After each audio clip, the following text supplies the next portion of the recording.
Pra mim, aqui o foco. Olha aí no seu como é que tá o foco. Pera aí. Pessoal, boa noite. Você não tá o foco. Décima aula do curso de Marx, a origem da propriedade privada da família do Estado. Vou começar a fazer nossa leitura aqui, que eu acho que é uma leitura que já ajuda muito. Fazer igual os professores de colégio. Depois eu vou para as minhas anotações. Eu li esse livro, não sei quantas vezes, cara. Eu acho que li esse livro. Ó, botei aí, Wanda está assistindo. Olha isso. Boa noite, vamos todo mundo. Vamos lá, encerrar. 1, 2, 3. Boa noite, Wanda! Será que ela ouviu? Agora que vai dar.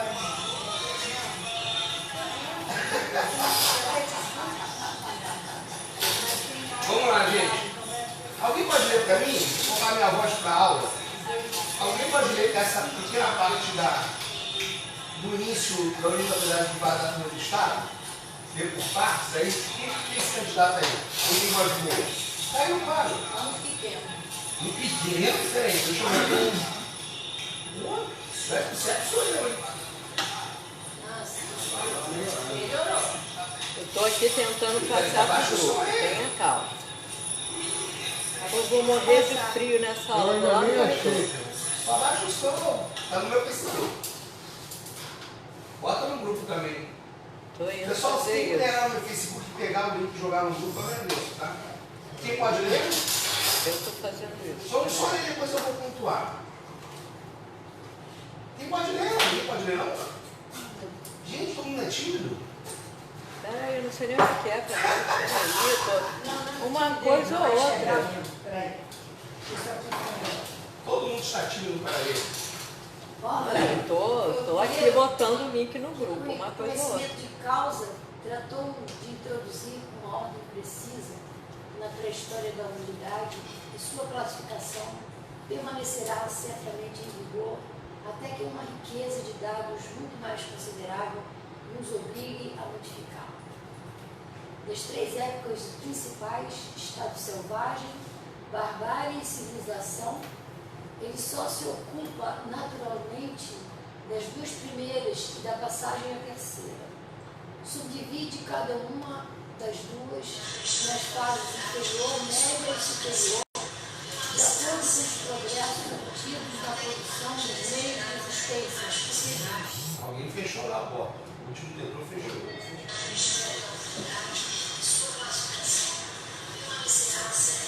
Deixa ela baixar. Deixa aí.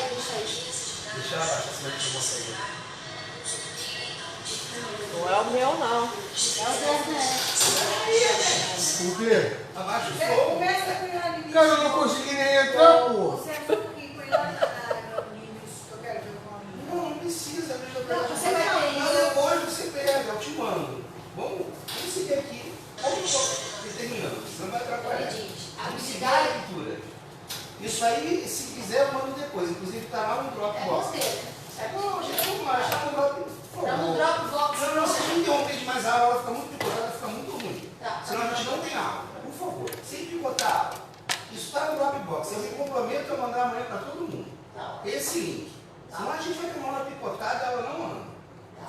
Eu quero primeiro só fazer a leitura. Certo. Então ele diz, a habilidade nessa produção desempenha um papel decisivo no grau de superioridade e domínio do homem sobre a natureza. O homem é, de todos os seres, o único que logrou um domínio quase absoluto da produção de alimentos. Todos os grandes épocas de progresso da humanidade coincidem, de modo mais ou menos direto, com as épocas em que se ampliam as fontes de existência. O desenvolvimento da família realiza-se paralelamente, mas não oferece critérios tão conclusivos para a delimitação dos períodos. Estado selvagem. Estado selvagem. Outra continua? Vamos revezar? Para não ficar só ela com a voz? Quem pode? Estado selvagem. Fase inferior. Infância do gênero humano. Os homens permaneciam ainda nos bosques tropicais ou subtropicais e viviam, pelo menos parcialmente, nas árvores.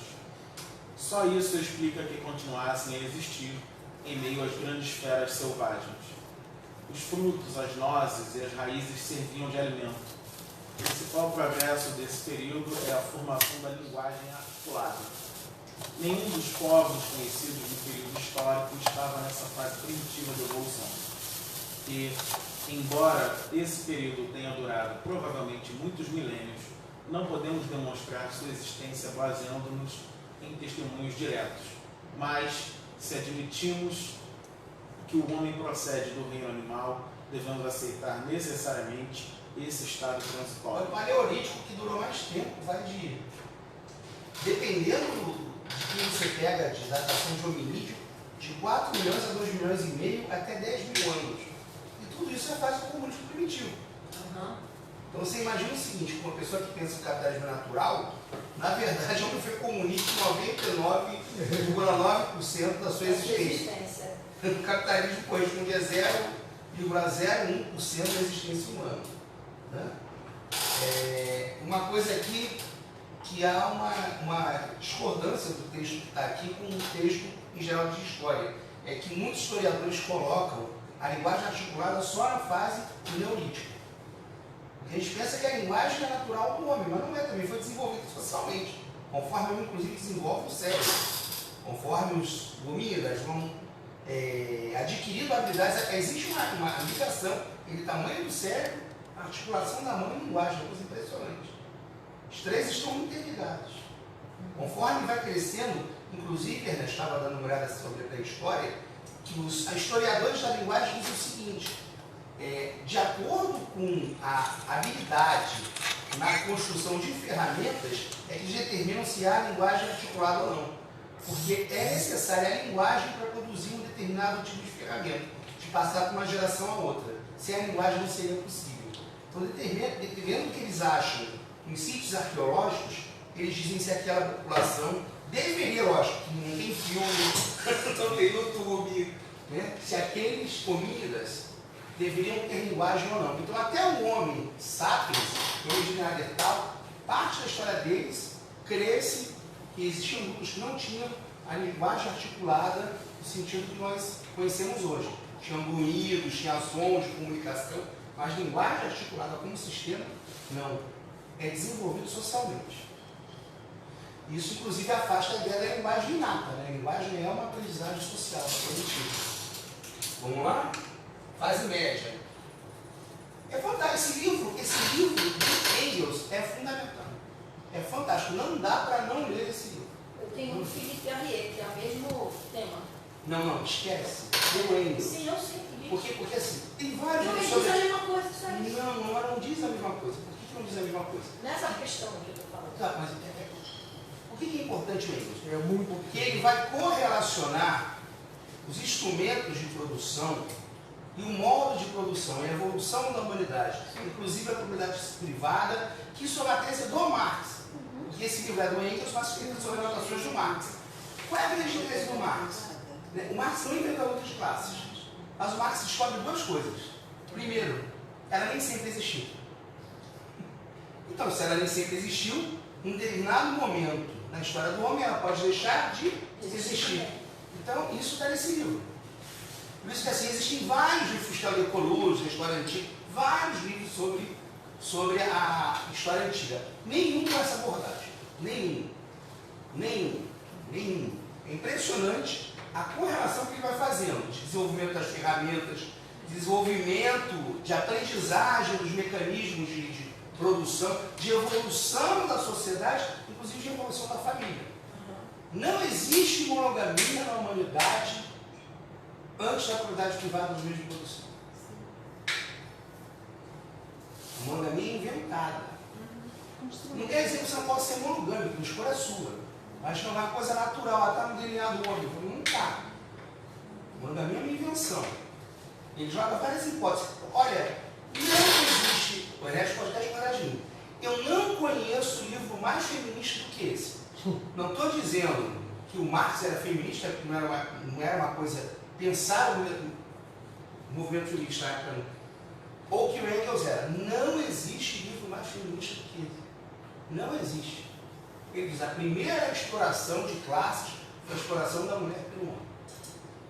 Que sem a emancipação das mulheres... Eu destaquei isso no texto do Marx. Sim. A exploração do homem pelo homem começou com a exploração Da mulher pelo homem. A primeira exploração de E Engels classe consegue... foi a exploração da mulher pelo homem. E Engels Não há como emancipar a humanidade trabalha sem emancipar a mulher. E a exploração da criança também. Também ele fala, mas é impressionante porque não tem nem movimento feminista. Ele é um homem. Ele está afirmando peremptoriamente, quer emancipar a humanidade, é impossível emancipar a humanidade sem emancipar a mulher. Ah, mas ele, a relação dele com a... Não estou dizendo que ele não era machista, que aquela cultura não era machista, estou dizendo que a obra dele, essa obra é impressionantemente feminista. Fala, inclusive, que tem que emancipar a mulher da casa, tem que se criar uma indústria doméstica para emancipar a mulher da cozinha, para emancipar a mulher do cuidado dos filhos. Né? Aquela história do CIEP, tempo integral, que é inclusive uma coisa que se traz para os socialistas, tem inspiração em Marx. Parece que foi na escola o dia inteiro. Tanto que o manifesto diz: dizem que queremos tirar os filhos dos pais. É verdade. Mas a ideia de tirar os filhos dos pais não é tirar o seu pacto de poder. É que você não fique ali com aquela preocupação: onde é que está meu filho? Onde é que está meu filho? Está na escola, está alimentado, está vestido. Entendeu? Tirar a obrigação da mulher. Não é obrigação da mulher. Ele está dizendo, não é obrigação da mulher. É isso, é exatamente isso que é a contraposição. É muito feminista, ele faz Tem um livrinho. 1800 e pouco. Ela é. Eu vou ver se eu lembro de trazer na próxima aula. Olha, pouquíssimas pessoas conhecem. É pequenininho, tem 30 ou 40 páginas. O título é Sobre a Mulher. Autores: Fidel Castro, Ernesto Che Guevara. É mesmo? É, eu tenho em casa esse livro, né? E eles trabalham exatamente isso. Dentro da sociedade cubana, como é que tem que ser a mulher?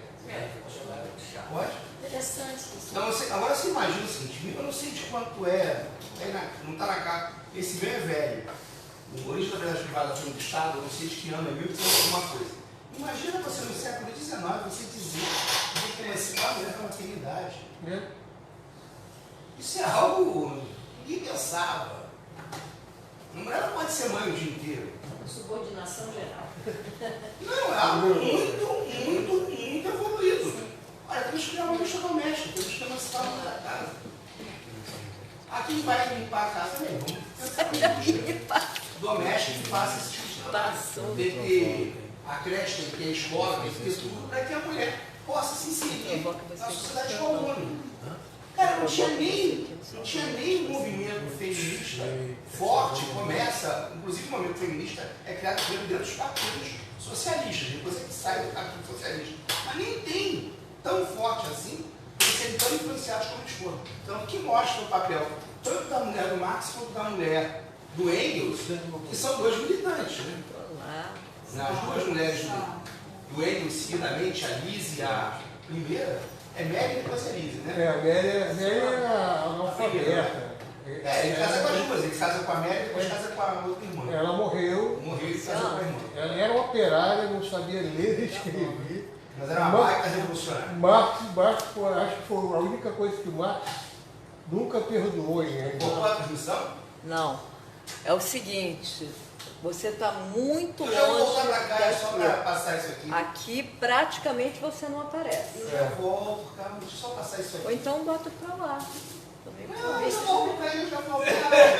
Não, você que fica nervoso que ficou não aparece.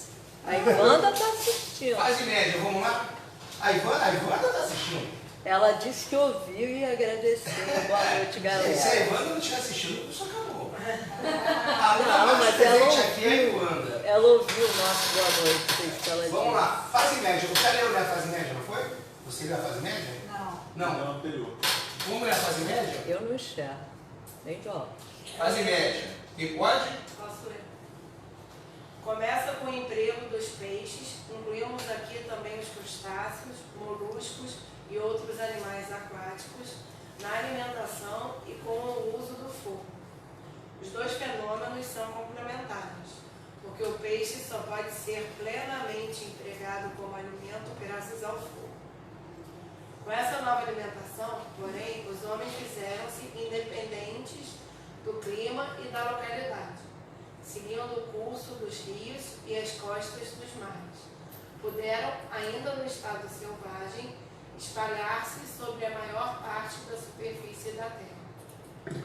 Os toscos instrumentos de pedra sem polimento da primitiva idade da pedra, conhecidos com o nome de paleolíticos, pertencem todos, ou a maioria deles, a esse período e se encontram espalhados por todos os continentes, construindo uma prova dessas migrações. O povoamento de novos lugares e o incessante afã de novos descobrimentos, ligados à posse do fogo, que se obtinha pelo atrito, levaram ao emprego de novos alimentos, como as raízes e os tubérculos, farináceos, Cozidos em cinza quente. me perdi, Desculpa, Ai, só. cozidos em cinza quente ou em buracos no chão. E também a caça, que com a invenção das primeiras armas, a clava e a lança, chegou a ser um alimento suplementar ocasional. Povos existiram, pois Exclusivamente caçadores. exclusivamente caçadores, como se afirma nos livros. Quer dizer, povos que tenham vivido apenas da caça. Jamais existiram, pois os frutos da mesma eram demasiado problemáticos. Como consequência da incerteza quanto às fontes de alimentação, parece ter nascido, nessa época, a antropofagia, para substituir por muito tempo. Subsistir por muito tempo. Nessa fase média do estado selvagem encontram-se ainda em nossos dias os australianos e diversos polinésios. Eu acho que existem falhas no livro, porque depois foi se estudando mais. Hoje em dia se discute. Fácil dele, né? Não, já é no início do livro. Não é preparação, já é no início do livro. É o início aqui. É o início do livro. Só que é o seguinte, hoje se crê mais que a antropofagia foi muito mais ritualística do que alimentar. Mas pouco importa, o resto está correto. Lógico que erros você vai, a história é assim, você vai evoluindo, vai descobrindo e vai entendendo melhor, né? Fase superior, é só esse. Isso aqui é basilar, né? Depois de continuar a aula. Quem pode ver fase superior? Fase superior do estado selvagem. Quem vai? Ninguém? Então não me tirou hoje. Não, eu não enxergo direito. Fase superior Ele vai cansando. começa com a invenção do arco e da flecha, graças aos quais os animais caçados vêm a ser um alimento regular e a caça uma das ocupações normais e costumeiras.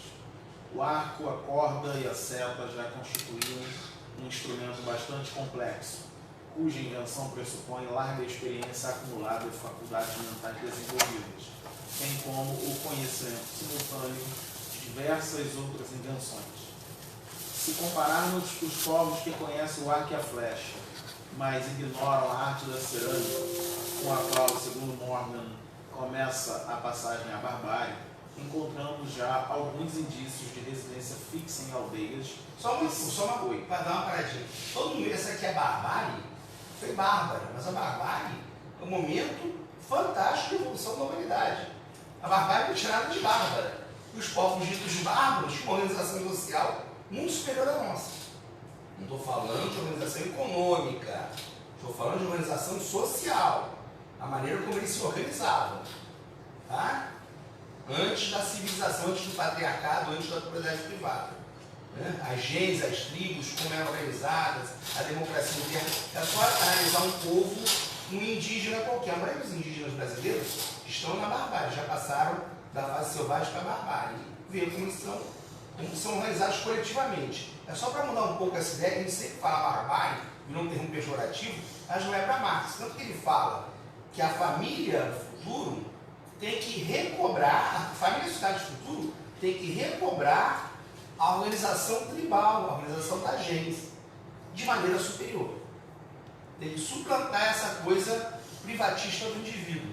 Então é bem interessante. Então a barbárie para Engels e para Marx é fonte de inspiração. Tá?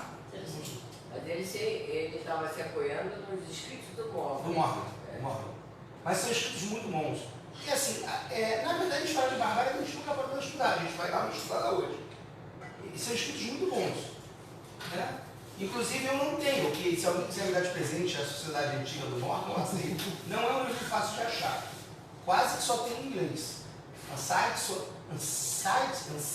né? Eu acho que eu tenho. Society. Você tem? Eu acho. Não vamos assaltar a casa do Ernesto. Olha, Se assaltar em sua casa, fui eu, né? Mas só vou levar o livro.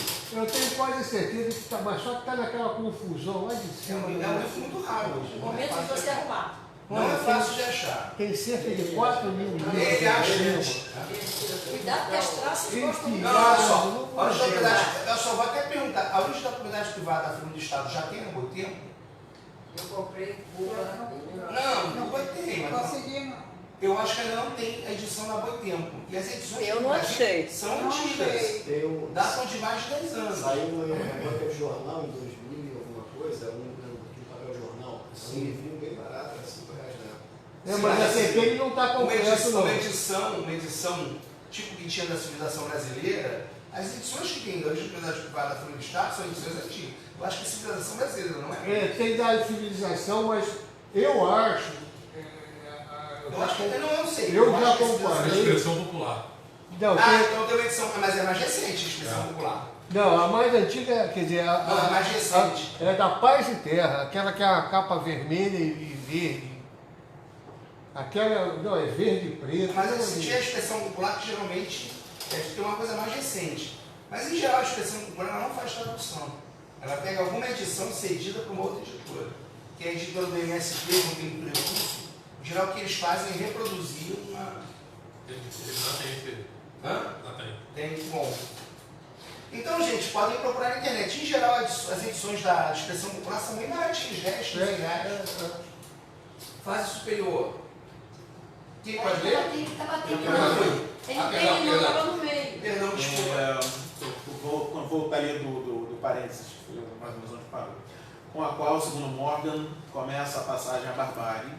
Encontramos já alguns indícios de residência fixa em aldeias e certa habilidade na produção de meios de subsistência, vasos e utensílios de madeira, tecido à mão, sem tear, com fibras de cortiça, cestos de cortiça ou junco, cansados, instrumentos de pedra polida neolíticos. Na maioria dos casos, o fogo e o machado de pedra já permitiam a construção de pirogas feitas com um só tronco de árvore e, em certas regiões, a feitura de pranchas e vigas necessárias à edificação de casas. Todos esses progressos são encontrados, por exemplo, entre os índios do noroeste da América, que conheciam o arco e a flecha, mas não a cerâmica.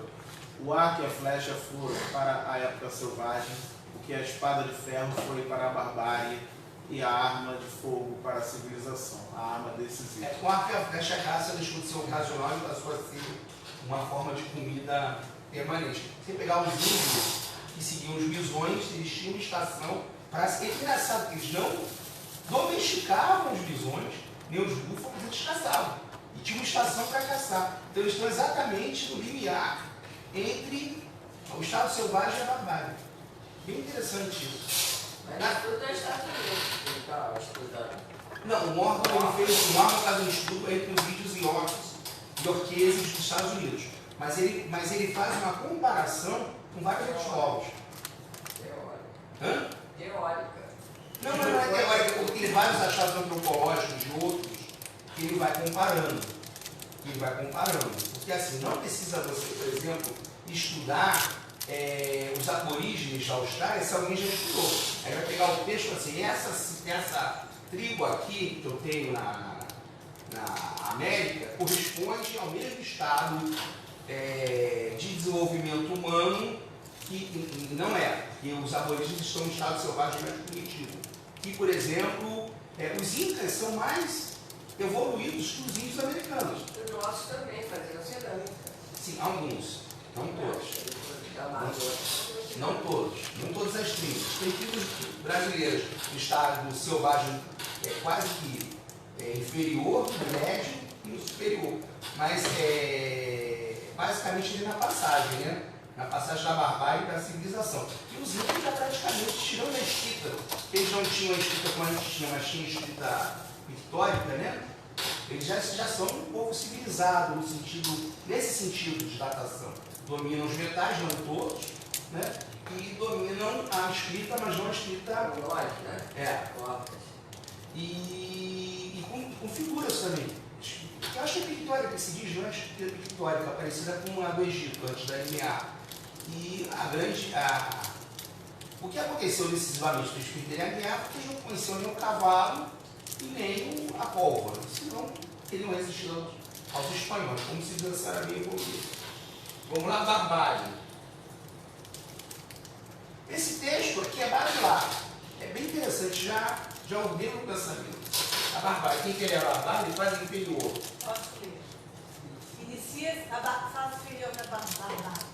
Inicia-se com a introdução da cerâmica.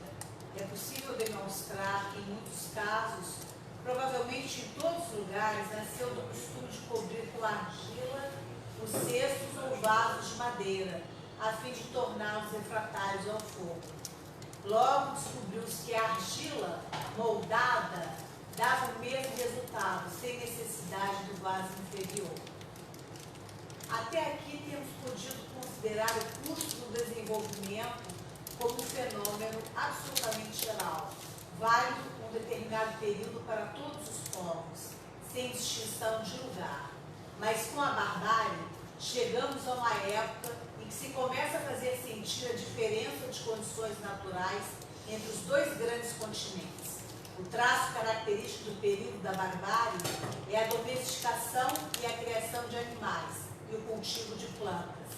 Pois bem, o continente oriental, o chamado mundo antigo, tinha quase todos os animais domesticáveis e todos os cereais próprios para o cultivo, exceto um. O continente ocidental, a América, só tinha um mamífero domesticável, a ilhama, e mesmo assim, apenas numa parte do sul. E só um dos cereais cultiváveis, mas o melhor, o milho. Em virtude dessas condições naturais diferentes, a partir deste momento, a população de cada hemisfério se desenvolve de maneira particular e os sinais nas linhas de fronteira entre as várias fases são diferentes em cada um dos dois casos. Algumas coisas importantes sobre isso aqui. Primeiro, da fase inferior da barbárie para a fase média, é que começa a se fazer a passagem do matriarcado e do patriarcado.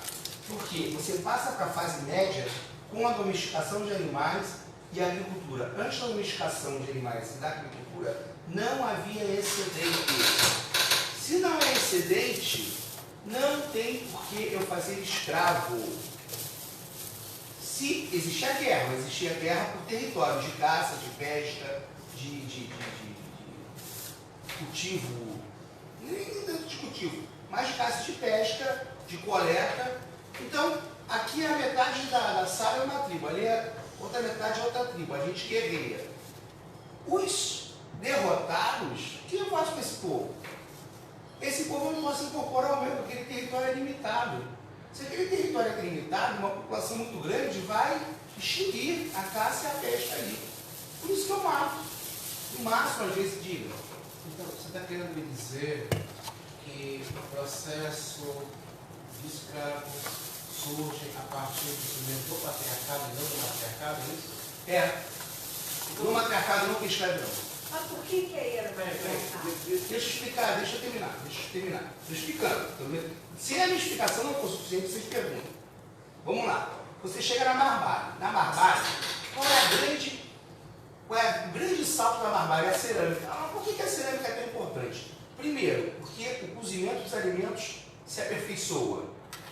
Se aperfeiçoa, inclusive, a questão do enterro dos mortos. Se aperfeiçoa uma coisa que não tinha até então. Conservação dos alimentos. Você tem grandes recipientes, você coloca sal, salga e conserva os alimentos. Numa sociedade coletora, mesmo que viva da caça e da pesca, que não tem agricultura nem pecuária, o que é mais importante? Caçar ou conservar o alimento? Conservar.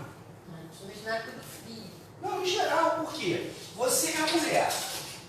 Você é a grande matriarca, tem várias mulheres na tribo, mas você é a chefe do conselho das matriarcas.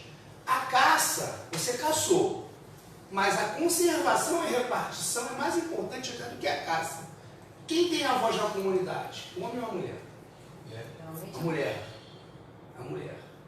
Eu não produzo excedente. É fundamental que aquela sociedade tenha alimento suficiente para a tribo não perecer. Quem é que cuida disso?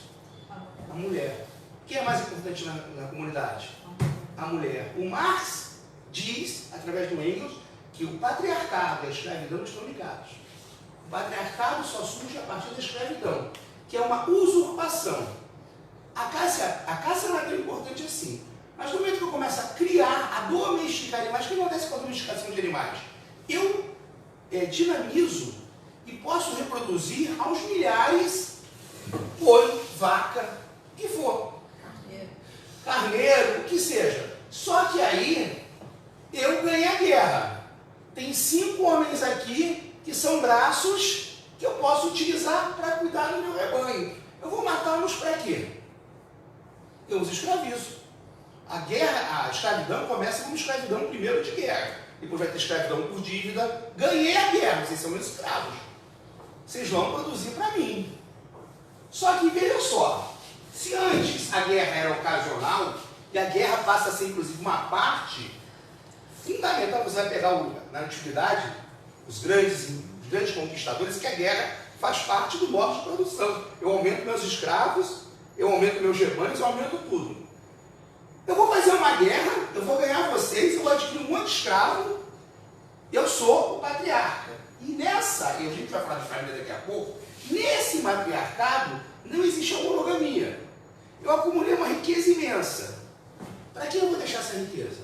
Se não tem propriedade privada, se não tem transmissão de herança. O patriarcado, a escravidão e a monogamia estão ligados. A gente vai falar daqui a pouco de família. Mas tudo isso é junto, intrínseco. E não é só, o matriarcado não é só pela questão da conservação e distribuição de alimentos. Uma outra questão também, mas para falar de família. A gente vai já acabar ali a leitura e eu vou entrar ali na família de maneira integral. Se a gente pensar que comecei do macaco, e vou passar os bonobos agora, porque o ego faltava era o bonobo. Que o Engels falava o seguinte: o homem descende dos primatas. Existe um elo perdido, mas a não ser que você acredite em Adão e Eva, né? O genoma está aí para mostrar que nós somos 97, 98% símios, né? Qual era a grande derrota do Morgan, do Engels, de todo mundo? O chimpanzé é monogâmico e era o parente mais próximo do homem conhecido. Então os caras falavam assim: os primatas superiores são monogâmicos, têm um comportamento ciumento, patriarcal e exclusivista. Eles faziam um harém. E o Engels, ele tem uma formulação genial que ele não tem prova, ele afirma sem provar. Ele fala que a primeira autorização do homem foi a horda. Eu estou descendo das árvores, eu preciso me unir. O ciúme do macho aglutina o grupo ou expanda, né? Não é expandir, dispersa. Se eu sou o grande macho alfa e só eu posso cruzar, e eu saio batendo em todo mundo, cada um vai procurar fazer também seu harém de fêmeas. Isso aglutina? Não.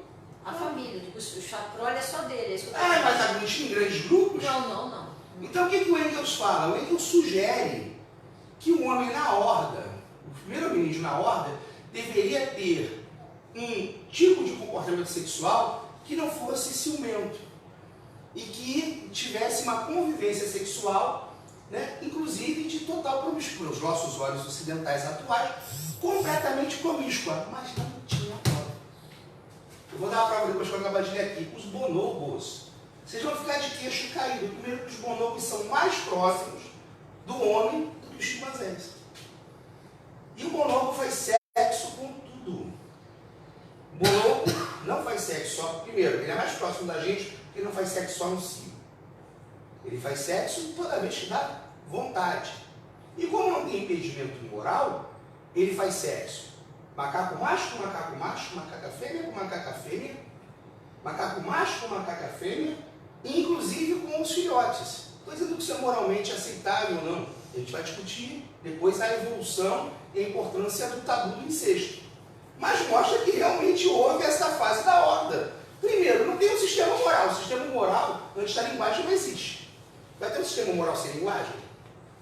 Não tem um sistema moral. Eu sou um hominídeo que preciso sobreviver. Eu faço grandes hordas. E detalhe, os chimpanzés são patriarcais. Os bonobos são patriarcais ou matriarcais? Matriarcais. Bingo! Ele não estava certo. O cara acertou sem ver, cara. O cara acertou sem ver e falou, só pode ter sido assim. Se não fosse assim, não dava para evoluir. Tanto os bonobos são mais evoluídos que os chimpanzés, que até o seio das macacas parecem mais que os seios humanos. E o comportamento sexual deles, que eles fazem sexo por prazer, é mais evoluído que o comportamento do chimpanzé. Eles não fazem sexo para reprodução. Qual o nome do... Bonobo, eu vou botar aí o vídeo. Eles fazem sexo de manhã, de tarde, de noite. Maravilha. Eu acho que era, vou botar aqui. É sério, vocês ficam assim, ó. Brasileirinha é uma coisa muito comportada para o bonobo. Freud ia gostar de estudar esse povo, hein? Hã? Freud ia gostar. Mas o Freud estuda. Totem tabu. Totem tabu. Totem tabu. Maravilha. Totem tabu é sobre. O Totem tabu fala de Bachovin. O Totem tabu fala de Morgan. Sem tabu, gente. Esse brasileiro logo, Principalmente, mas ele tem Bachovin, ele tem um outro, é Bachovin, Morgan, tem mais um. Mas ele se baseia principalmente em Morgan. Fase inferior já foi, né? Fase média. Quem pode ler a fase média? Então, gente, vou concluir isso aqui. Fase média é o seguinte, começa com a domesticação dos animais e com a agricultura, tá? E termina com os metais. A fase superior começa com os metais e acaba com a escrita.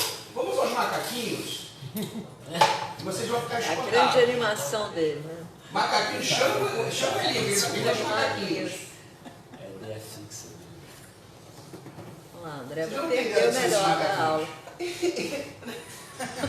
É sério, Purpose of any kind of sect, therefore is home in Central Africa, and thoughts scientifically consider the purpose of any kind of sex.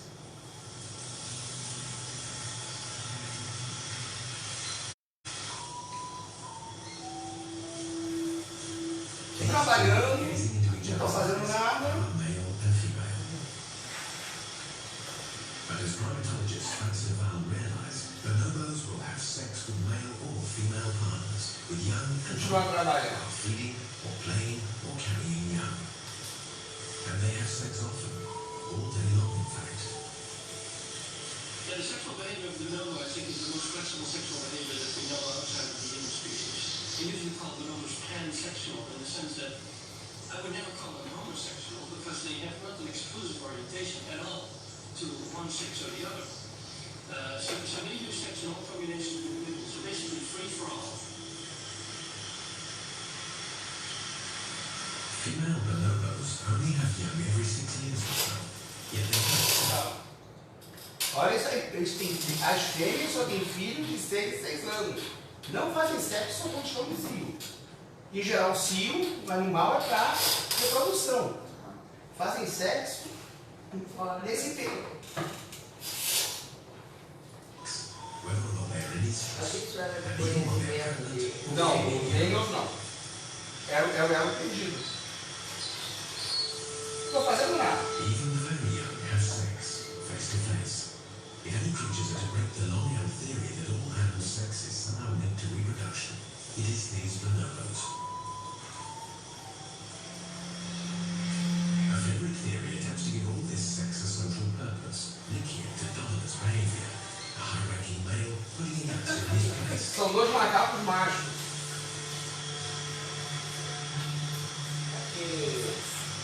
Aquele indivíduo de 16 anos que encontraram no hospital, o dinheiro, ele tinha sido And they told the whole story for bonobos. e era dinheiro. Youngsters and high-ranking animals often know Esse aqui é o their menorzinho com o maior. such the sex often 2 macacos machos. So why do bonobos spend so much time and energy having sex with so many different kinds of bonobos? As far as choosing partners for sex, I see it is partly dictated by social bonds, by political strategies, because when tensions increase between bonobos, it is translated into sexual behavior. Food induces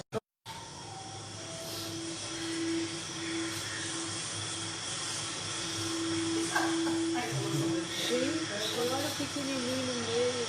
These make love not war apes often have sex face to face, a position once thought to be the sole preserve of humans.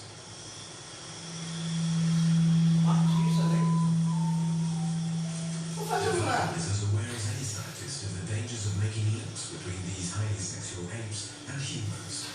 But there is one point he feels bonobos make very strongly. Well, I think what the bonobo tells us is that the sexual life of close relatives of ours is still reflection of our very roots. So people who claim that the only function of sexuality is reproduction are wrong on the bonobo and are probably very wrong on us. Because sex can have multiple functions and can be very variable within a larger society. And homosexual behavior? It's marginalized only in certain cultures. It's almost as if, it was pushed in a corner and as a result, people who have homosexual interests became exclusive homosexuals, whereas actually they might be bisexual, and the same is maybe true for many heterosexuals. So this is sort of Olha, tem fila. that's maybe not natural. É o tempo inteiro. Os macaquinhos são impressionantes. Bonobos and other private societies that have been studied, animals engaging in homosexual behavior do not seem to be marginalized. On the contrary, their behavior is just another part of everyday life. Chamar, ficou cansado. Esse filme, Chega uma hora que cansa. Eu não sei de como foi descoberto, mas os bonobos têm sido muito estudados na teoria da evolução, muito. Primeiro que quebra a história de que não há homossexualidade. Quebra completamente a ideia de que não existe homossexualidade no reino animal. Ele não apareceu, mas tem as macaquinhas se esfregando também. Não é só macaquinho que pega macaquinho, não. As macaquinhas se esfregam também. Esfregam a genitália uma na outra. O nome é bonobos? Bonobos. Aquela revista super interessante, há muitos anos, tinha na capa 2 leões Não, mas transando. vamos dispersar. Não, tô só falando que no reino animal. Esquece o leão. Não, você falou que no reino animal não tinha, eu tô falando que já Eu tinha quero coisa. não dispersar. Não dispersar, por favor. Vamos ficar só no mundo. Senão a gente esparece, a gente nas aulas tem dispersado. Vamos ficar só no mundo, na boa. Mas, pô, me Eu ajuda. tô só falando que você disse que não era sabido no reino animal. Não, mas não. os leões não são primatas. Vamos ficar só nos primatas, só na linha da evolução da humanidade. Qual é o grande oco na teoria, inclusive do Morgan? Se há uma horda, cadê a prova? Porque o chimpanzé é patriarcal, o orangotango é patriarcal, o gorila é patriarcal. Não se conheciam os bonobos. Não sei qual o período em que eles foram ou descobertos ou estudados. De repente nunca ninguém tinha parado para... isso é mais um chimpanzé. Quando eles foram estudar, ficaram, isso não é um chimpanzé, inclusive é outro macaco. E aí ficaram espantados que eles são socialmente muito mais organizados que os chimpanzés. Eles não brigam pela comida, eles repartem a comida, eles compartilham a comida, criando sociais maiores. E o que acarreta isso? Em lugar de ter briga pelas fêmeas, não há nenhum tipo de briga. Pelo contrário, a sexualidade é uma forma de arregimentar o grupo. Isso, em termos de teoria da evolução, é um achado do cacete. Isso é horda. Que o Engels fala, os hominídeos, mas não tem prova. Porque não tem como você reconstituir, através de fósseis, a ideia da ordem. Agora a gente vai falar de família, né? Porque parece, assim, gente, uma coisa, eu vejo às vezes muita radicalidade nessa discussão de família. Tem que acabar com a família, não tem que acabar com a família. Eles nunca falou isso, nem o Marx. O que eles vão mostrar é como essa família evolui. O conceito de família é um conceito que está ligado a uma evolução. Como eu falei para vocês, até a propriedade privada não existe monogamia. Existe uma coisa chamada casamento sindiático, que a gente vai chegar lá. Então, primeiro é a horda. Vamos estudar, é só a parte da sociedade primitiva, neolítico e paleolítico, estado selvagem e barbárie. Você tem a horda. Bem, tem a horda, só que o que acontece com Parentes próximos quando eles fazem sexo e têm filhos. Problema genético. Problema genético. Então você tem que resolver isso. Aí não é nem Marx, ó. Fui ler Freud, totem tabu. Totem tabu. Então, o que o Engels vai dizer? Que os povos que excluem as relações sexuais entre mãe e filho e pai e filha evoluem melhor. Como é que isso se comunica no cérebro? Eu acho que essas pessoas não tinham estudo de DNA, né? Mas alguma coisa elas deviam perceber. E qual é a forma de você excluir isso? Só tem uma forma, através do tabu. Você tem que criar tabus em que você exclua a relação sexual entre pais e filhos, e filhas, filhas, né? Porque a relação sexual que gera procriação tem que ser com as filhas. E mães e filhos, como é que você vai fazer isso? Entre mães e filhos é fácil. Você simplesmente fala, olha, essa geração aqui de mulheres não pode ter relações mais com esses meninos, mas entre pais e filhas é mais difícil. Você tem que criar grupos de casamento. Então, qual é a ideia do Engels? Primeiro, horda. O que é horda? Todo mundo contra todo mundo e não tem regra. Isso deixa, inclusive, fossilizado dentro da civilização. A família egípcia é exatamente o contrário. Qual é o grande problema dos faraós? Porque vários faraós tiveram grandes defeitos físicos. Porque casavam com a irmã, casavam com a prima mais próxima. Tutankhamon, Ramsés, todos eles tiveram graves problemas, porque isso mostra que o tabu, ele não é uma coisa que está no nosso DNA, ele é criado. E você até diz o seguinte, é importante que ele seja criado. E se ele não é criado, você teria uma interrupção da evolução da espécie. Ele não está dizendo que todo tabu é ruim, não. Lógico que a gente hoje não precisa do tabu, o incesto já é algo enraizado na nossa cultura. Mas no primeiro momento, essa moral, quem vai ler Totem Tabu é interessante, porque o tabu é uma maldição, né? E a maldição, ela é transmitida pela magia. Mas você sabe que a magia não funciona, né? Então, por exemplo, a Ângela é minha mãe, eu sou filho dela. Se eu tenho relações com ela, a relação que eu tenho com ela é amaldiçoada e vai causar problema para toda a tribo que não vai conseguir mais caçar determinado animal. E por conta dessa maldição vai cair um raio na minha cabeça que vai me matar. Mas o raio não caiu. Bem, se o raio não caiu, a tribo não vai caçar do mesmo jeito. A gente mata ele antes que o raio caia na cabeça dele. Então o raio caindo ou não caindo, o cara é morto. Então esses tabus, inclusive, são determinados a partir de força física também. Então você tem que ter alguma coisa que coloque essa barreira. Essa barreira não é natural. Hoje em dia está naturalizado por milênios e milênios e milênios de cultura. Mas não é natural. E é bem interessante. Porque não que os dois estejam conversando, tá? Eu que fiz essa conversa. Mas o Freud, às vezes, faz surgir da ideia o desenvolvimento. O Engels, ele inverte. Né? Você está na evolução. Você tem que dar o próximo passo. Primeiro eu separei mães de filhos. E como é que eu separo pais de filhas? Aí tem problema. Porque o cara não sabe qual é a filha dele. Se eu tive relações sexuais com 5 mulheres diferentes, mas o Ernest teve relações sexuais com as mesmas mulheres. O Luiz teve relações sexuais com as mesmas mulheres. Né? O Marcelo teve relações sexuais com os filhos de quem? Eu sei quem é a mãe, eu não sei quem é o pai. Então eu tenho que criar exclusão sexual. Então o que o Engels diz é que no primeiro momento deve ter sido criados 2 grandes classes de coabitação sexual na família.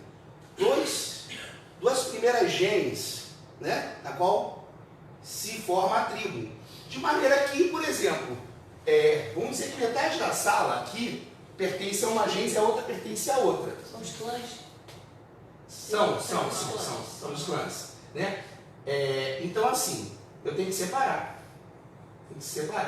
Em 2 genes. Né? A tribo em 2 genes diferentes, que fazem parte da mesma tribo. Todas as mulheres desse lado, desse grupo, são mulheres dos homens desse lado. E vice-versa. Vocês não podem ter relações sexuais com os homens da sua própria tribo, que por sua vez, né, só podem ter relações sexuais com as mulheres da outra tribo. Os filhos, quando nascem, ficam com as mães.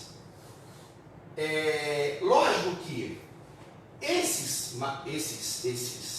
homens já estão excluídos de ter relações sexuais com as suas filhas. Como eles pertencem a outra tribo e elas têm filhos, mas eles sabem que são filhas deles, há um tabu para que eles não tenham.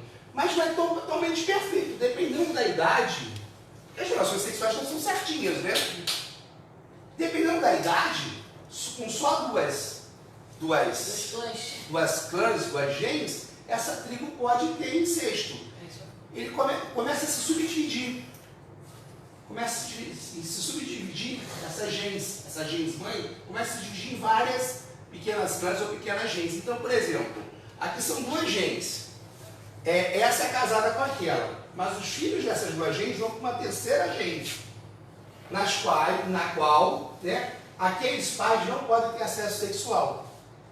E o contrário, os filhos dessas genes vão para uma quarta gene. Você vai criando um parentesco em 4, em 8 genes separadas, em que há um laço de parentesco extremamente complexo. Ao contrário do que acha o europeu, é bem interessante o que todo mundo acha que o esquimó oferece sua mulher para o viajante. Isso é o preconceito do missionário. Porque ele consegue conceber um casamento de grupos. Na verdade, o esquimó não oferece sua mulher para o visitante. O que é? Por exemplo, eu estou, porque a terra dos esquimós é grande, eles eram um pouco nômades, até para caçar, para pescar. Então, eu e o Luiz somos da mesma genes. A Moira é minha esposa, o Luiz vem me visitar. A Moira também é esposa dele. É a mesma genes. Né? Na verdade, isso é de outra genes, né? Que é esposa coletiva de todos os homens daquela. Então, quando o Luiz chega e eu falo, vai dormir com a Moira, eu não estou falando para ele dormir com a minha mulher, estou falando para ele dormir com a mulher dele. Também. Então, na verdade, aí não é nem adultério. Para a nossa cabeça, que sempre pensou que a família nasceu de Adão e Eva e sempre foi monogâmica, isso pode explodir nossa cabeça. Como assim? Mas é assim. Ele vai falar dos puno-alunas, os puno-alunas. O que é puno-aluna? É como se fosse irmão, mas é irmão sexual. Eu e o Luiz somos irmãos sexuais. Ou seja, eu e ele participamos do mesmo clã sexual. Então, todas as nossas mulheres são puno-alunas entre elas, companheiras sexuais. Isso vai se dividindo em vários pedacinhos muito intricados. Tem tribo com 8 genes, com 16 genes. E cada geração que nasce vai com uma determinada gene, com obrigações sexuais bem restritas. A gene do urso só pode casar com a gene do cervo, não pode casar com a gene do veado. Isso tem uma razão de ser, para evitar o incesto. E aí se cria os totens, que é a ritualização sagrada daquela gene, e se cria os tabus, para segurar. Porque eu sou da tribo dos cervos, né? Tem a Verônica, que é da tribo, da gens do urso, que não pode ser minha mulher. Mas eu estou louco pela Verônica. Eu não vou me aguentar. Eu vou lá e tenho relações sexuais com a Verônica. Isso para eles é incesto. Mesmo eu sendo minha irmã. Porque as relações familiares para eles são tão sagradas quanto as relações da Igreja Católica. Tanto quanto a monogamia. Mas você não conhece a monogamia. Entenderam? É complicado. Tem que até dar uma leitura no livro. Mas é bem interessante. A família inicialmente não existe. Como a gente conhece, não existe. Então, por exemplo, o pai da criança, no caso na sociedade matriarcal, não é o pai, é o irmão da mãe. As crianças chamam de pais os irmãos da sua mãe, os tios, porque eles não têm conhecimento de quem é o pai, e a figura paterna, que vai estar mais próxima, é o tio, que tem mais responsabilidade do que o possível e provável pai. Esse possível e provável pai não tem responsabilidade, até porque se ele, quando passa para o casamento sindiático, se ele desata um nó que prende ele àquela mulher, ele é expulso da gens da mulher, porque a gens é matriarcal. Então, por exemplo, quando você tem tribos que tem 16, tem uma gen mãe, mas tem 16 gens separadas, 16 clãs separadas, que eu posso casar em mais de uma clã, se eu me caso com a casamento sindiático, é um casamento que não é a monogamia ainda estrita, que pode ser dissolúvel pelas partes. Eu me caso com a Ângela, estou na tribo dela, a tribo a gens é matriarcal, eu estou na tribo dela, a gente se separa. Quem vai embora sou eu, a criança fica. Então quem tem responsabilidade com a criança? O irmão da Ângela, que fica na gens dela. Mesmo que ele vá para outra gens, ele continua a pertencer à gens dela, sempre a gens matriarcal. Então, o que o missionário pensa que é amoral, para eles é moral natural. Eles não veem nenhum problema nessas relações. E há estreitas relações de parentesco nisso. É interessante, né? Acho que outro dia eu vi como eu tinha ido embora, eu não fiquei espantado. Eu vi uma festa indígena de uma tribo brasileira que eu acho que está no estágio médio da barbárie. E era uma festa que era efetivamente quase, desculpa a expressão, uma suruba. E era bem interessante que a tribo é matriarcal. E é um momento de uma festa de predominância das mulheres em que os homens não podem dizer não. É sério. Eu não sei qual era a tribo, eu devia ter gravado o nome. E é uma coisa muito engraçada até, porque pra gente é muito chocante. Tem homem fugindo de mulher, porque tipo assim, os homens têm uma obrigação cerimonial de ter relações com aquelas mulheres. Então assim, né, o pessoal aproveita. Tinha um jovem lá de 20 anos, e pode falar. No Egito também tem um grupo de mulheres assim, se você disser não, você vai para o além. Não, mas não, é uma cerimônia quase que religiosa, é um período lá, sei lá, de cultura. Esse grupo lá não tem isso. Hã? Era o Faruco. Não era o Faruco, era uma outra tribo, é uma tribo que eles descobriram não faz muito tempo. Era uma festa. Era uma espécie de festa, fazer uma festa tipo da fertilidade. E o mais engraçado é que na festa, quem toma a iniciativa são as mulheres. Tipo, lógico, o pessoal aproveita. Tem um rapagão lá de 20 e poucos anos, ninguém vai querer o cacique Morubixaba de 70 anos. O menino, rapaz, estava a pena dele, porque ele uma largava outra vem. Não, hoje você é meu. A gente fica chocado, porque na nossa o que é isso? Para a nossa moral, aquilo é muito ofensivo, mas para eles. Você viu pelo vídeo ou você foi nessa tela? Não, olha só, o vídeo só não aparece, olha só, o vídeo, essa festa estava ferrado, aqueles índios tudo, o pessoal fala, porra, eu fiquei nessa festa, eu não peguei ninguém, cara, essa festa estava ferrada, ia ficar ele e o cacique Morubixaba, só esses índios aí. Não, mas olha só, a questão interessante é o seguinte, quando você se olha para isso, a ideia de que esses tabus, essa organização que a gente acha que é tão estática, não é uma criação. Pra gente choca muito. Eles só não mostravam, lógico, eles não mostravam as pessoas tendo relações sexuais. Mas o índio, é sério, a gente estava assim, tipo, meu Deus do céu, eu quero que essa festa acabe. Toda hora chegava um, opa, esse é meu. Ele não aguento mais.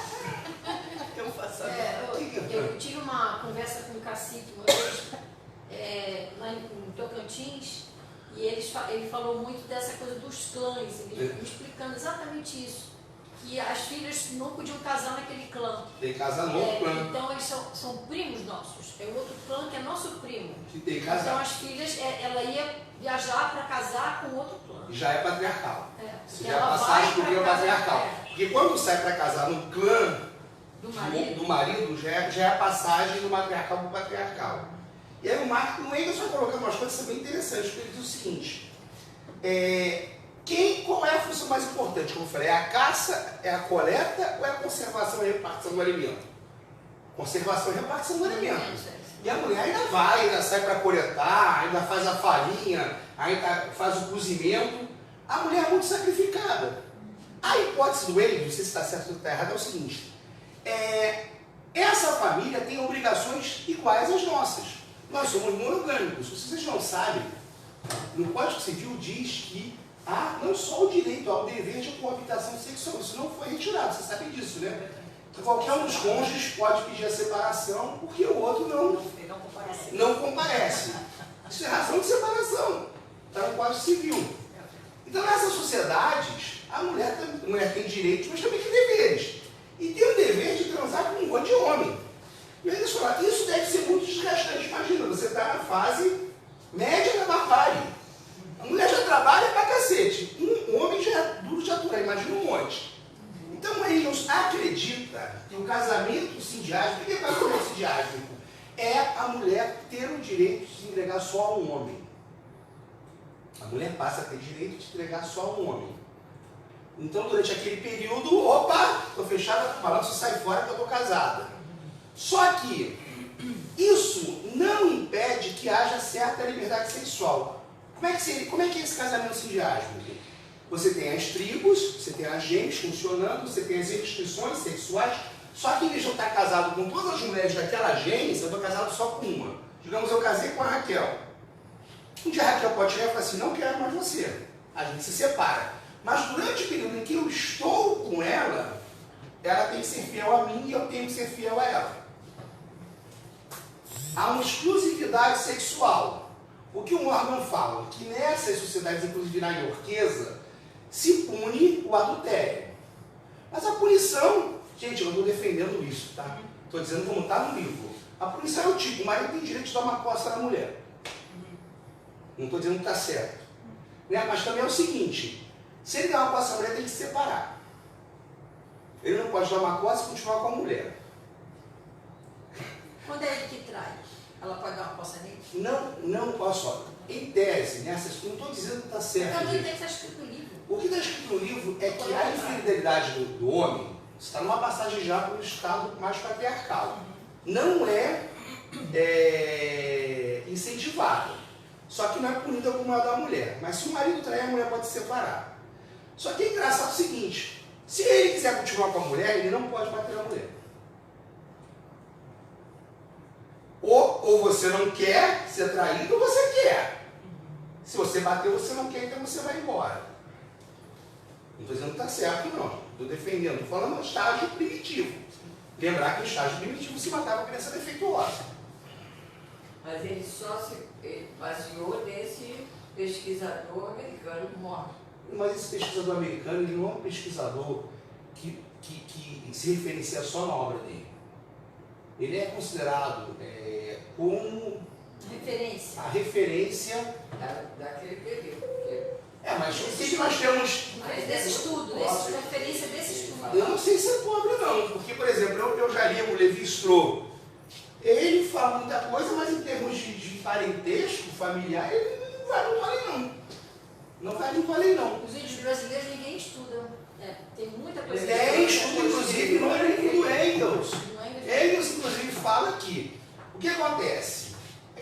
A gente está todo parte do que eu falei da ideia do homem poder bater na mulher. A gente está numa sociedade primitiva que mata a criança. Não, claro. Então eu perguntei se ela podia bater nele também. Juntar umas 3 ou 4. Aqui fala que não, mas a mulher enquanto não casa tem total liberdade sexual. Ou seja, ela não é obrigada a casar. Mas isso era numa tribo, porque outra tribo é diferente. Sim, estou dizendo nas tribos em geral, que há o casamento acasalado, casamento sindiático, que não é a monogamia estrita ainda. Antes do casamento, a mulher não precisa ser virgem. A virgindade só vai acontecer na monogamia. A mulher, inclusive, muitas vezes tem filhos fora do casamento. E esses filhos são assimilados pela clã. E mesmo nesse casamento sindiático, se o casamento acabar, o filho fica com quem? Com a mãe. Então, a mulher, inclusive, porque assim, a traição, eles querem punir a traição, não sei nem porquê. E a mulher pode completamente dizer assim, não quero mais ficar com você. Acabou o casamento. É tipo, ó, se você não quer mais, termina. Mas não quer que a organização é perfeita, não. Estou só mostrando como uma família. Evoluindo as relações, foi mudando, foi... Não só mudando, como a nossa família, como a gente vê, romantizada no Adão e Eva, Porque se você pegar para analisar, é interessantíssimo. O que é a Bíblia?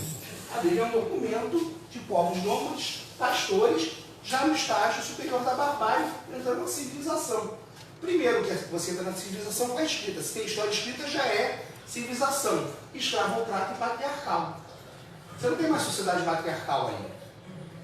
Porque o Engels ele vai falando uma série de coisas interessantes. Qual é a visão, por exemplo, do Bachov? Tribos endógamas e tribos exógamas. Poliandria e poligamia. Homens que têm muitas mulheres e mulheres que têm muitos homens. O Engels fala, isso nunca existiu. Na verdade, é uma visão do missionário que não consegue entender aquela rede complexa de relações. A não ser que tenha muito mais mulher do que homem, como é que um homem vai ter muitas mulheres? Ou ao contrário, você tem que ter muito mais homens do que mulheres. Se eu tenho 50 mulheres e 50 homens, se uma mulher tiver 50 homens, as outras 49 fazem o quê? Na verdade, aquela poliandria de um lado é poligamia do outro. E não é todo mundo com todo mundo. Como o pastor, o missionário, o padre, está acostumado com a monogamia, quando ele vê uma mulher se deitando com 3 homens diferentes, ele acha que vale tudo, mas não vale. Ele não é um pesquisador. Ele não está interessado em fazer análise daquela sociedade, daqueles laços familiares. Ele está interessado em converter as pessoas e falar assim, olha, pecado deitar com um homem que você não esteja casado. O que é casamento? Sabe por que é casamento? Polinésia. Esqueci até o pintor, até o filme dele, antes dela ser catequizada, ele pega uma sociedade que está em transição com o catequismo, em que você tem ainda as relações familiares muito dissolutas na nossa visão. E as mulheres têm direito de fazer sexo com vários homens, e aí vice-versa também. Porque você tem relações familiares que são essas relações de genes ainda ou matriarcal ou patriarcal. O problema é que a gente patriarcal já é no meio do caminho do patriarcado. Você tem a domesticação dos animais, você tem a agricultura, você tem a usurpação do poder pelos chefes da guerra e pelos chefes religiosos, muitas vezes em aliança, e eles vão transformar, por isso que a poligamia de várias mulheres só existe entre os chefes. Só um chefe, até você pegar a Sharia, a lei muçulmana, você pode ter tantas mulheres quanto seu dinheiro possa sustentar. Quem pode ter muitas mulheres? Os ricos. Pode ter quantas mulheres? Eu vou ter que ter 0,2. Vou ter que fazer uma sociedade aqui que tem mais 5 amigos para poder ter no meu salário. Eu vou ter que fazer uma sociedade, entrar no consórcio de mulheres. Olha, só tenho dinheiro para 0,2. Uma cota a parte de uma mulher. Então ele vai detonando essas teorias, fala assim, não prestar atenção em como é isso. Em que momento você cria a monogamia? No momento que você pode herdar, no momento que você tem excedente, no momento que você pode legar. Você só pode herdar o legado depois da agricultura e do pastoreio. Olha só, naquele primeiro momento da aula, quando eu falei do arco, da flecha, tudo são descobertas ou invenções de instrumentos de trabalho. Os instrumentos de trabalho revolucionam as relações produtivas. Antes do arco da flecha, não tem caça regular. Antes do pastoreio e da agricultura, não tem escravidão. Eu vou ter escravo para quê, meu Deus do céu? Escravo é igual aquele cunhado que vai comer na sua casa. Nessa época, só te dá despesa. Só chega na hora do almoço. Né? Não é verdade? Aquele cunhado fanfarrão que chega na hora do almoço e ainda bebe, leva a cinta e ainda bebe sua Antártica. Bebe a Antártica lá do Ernesto. Daqui que eu quero escravo. Escravo só passa a ser interessante no momento em que ele se torna uma ferramenta produtiva útil. Tanto que o Marx fala da conquista, é muito interessante, o Marx e o Engels são geniais. A conquista, o que adianta eu conquistar se eu não faço aquele modo de produção funcionar? Se eu vou conquistar, o que eu vou conquistar? Vou conquistar o quê? Se eu conquistar a Suíça, por exemplo, ninguém conquistou a Suíça na guerra. O que você vai fazer com a Suíça? A Suíça era a finança do mundo. Você paralisa a finança do mundo, você paralisa a guerra. Dos dois lados. Hã? Vai fazer queijo. Eu vou tomar um petróleo da Tem União queijo, Soviética. chocolate, olha quanta coisa. Eu vou tomar o petróleo da União Soviética, eu vou tomar o ferro da União Soviética. Mas eu não vou invadir a Suíça. Para quê? Eu vou paralisar o serviço financeiro. Onde está o dinheiro dos nazistas? Onde está o dinheiro das ditaduras latino-americanas e africanas? Então é quase um consenso, ó, gente, ninguém mexe na Suíça não. Então, mas agora assim, o que você conquista depende da sua habilidade para fazer aquilo funcionar. E inclusive a decadência do mundo ocidental na invasão dos bárbaros, porque efetivamente eles não conseguiram reproduzir o modo de produção grego e romano.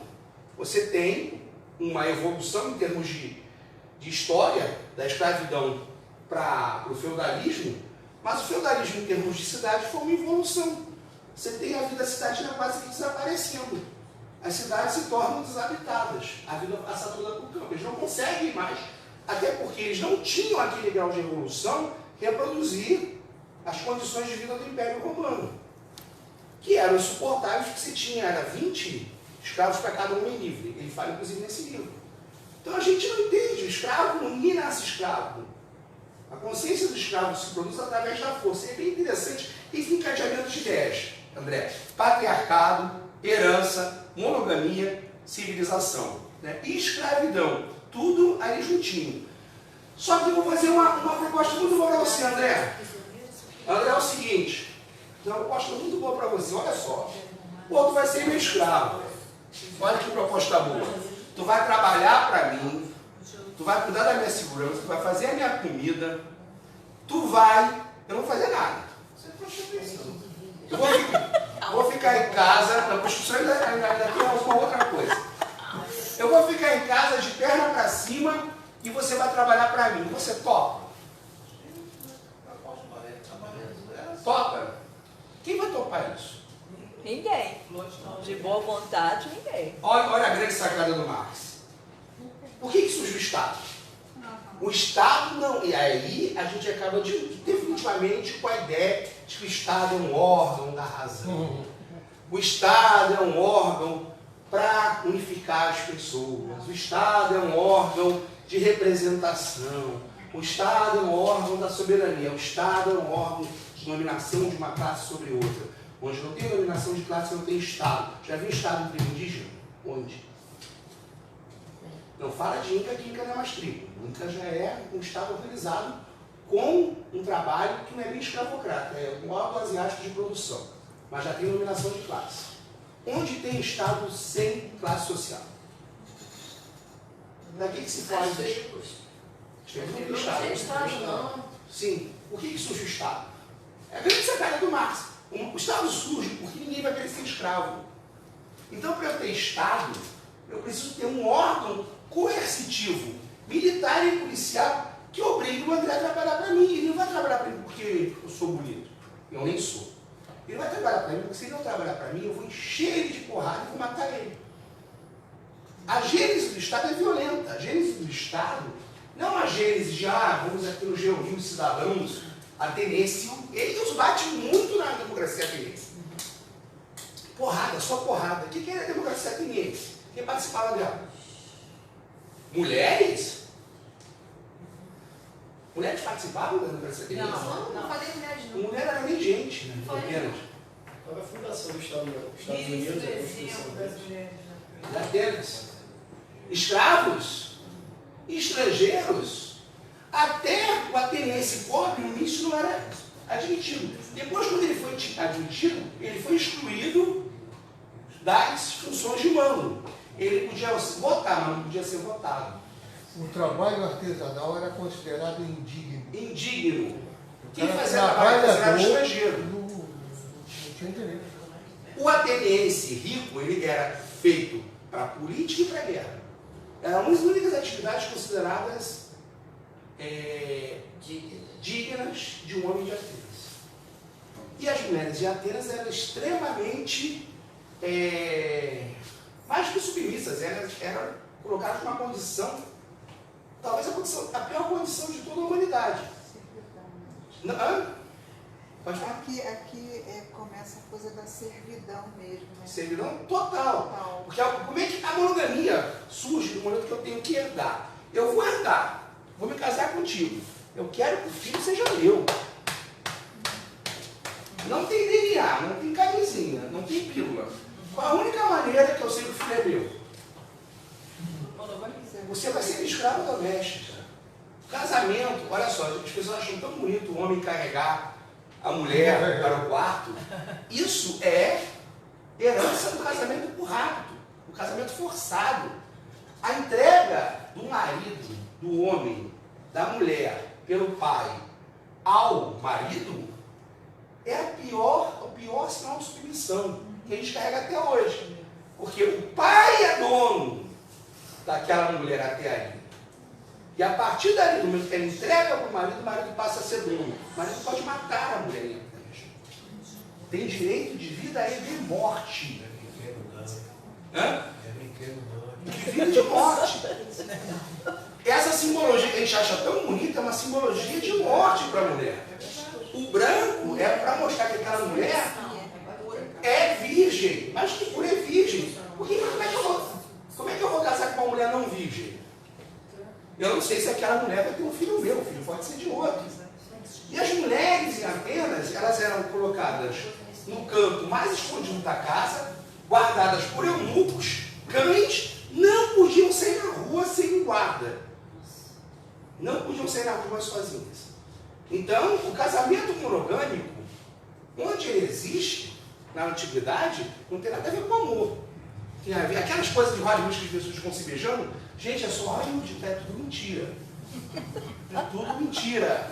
É tudo mentira. Servidão romantizada. Por que a mulher não falava aquelas coisas todas que falava, não falava porra nenhuma? Tinha que ficar calada. Segundo, que não tinha nada, estou apaixonado, mentira. Tu vai casar e acabou, cala a boca. Você vai casar com fulano. E ela se casava. Então a monogamia é uma invenção do homem contra a mulher. O casamento sidiástico é uma coisa, que é uma relação, né, instável, estável até o momento que eu queira, que eu posso romper a qualquer momento. É uma monogamia não, imposição. O cara tomou até um susto, ele estava do gorila, acordei ele.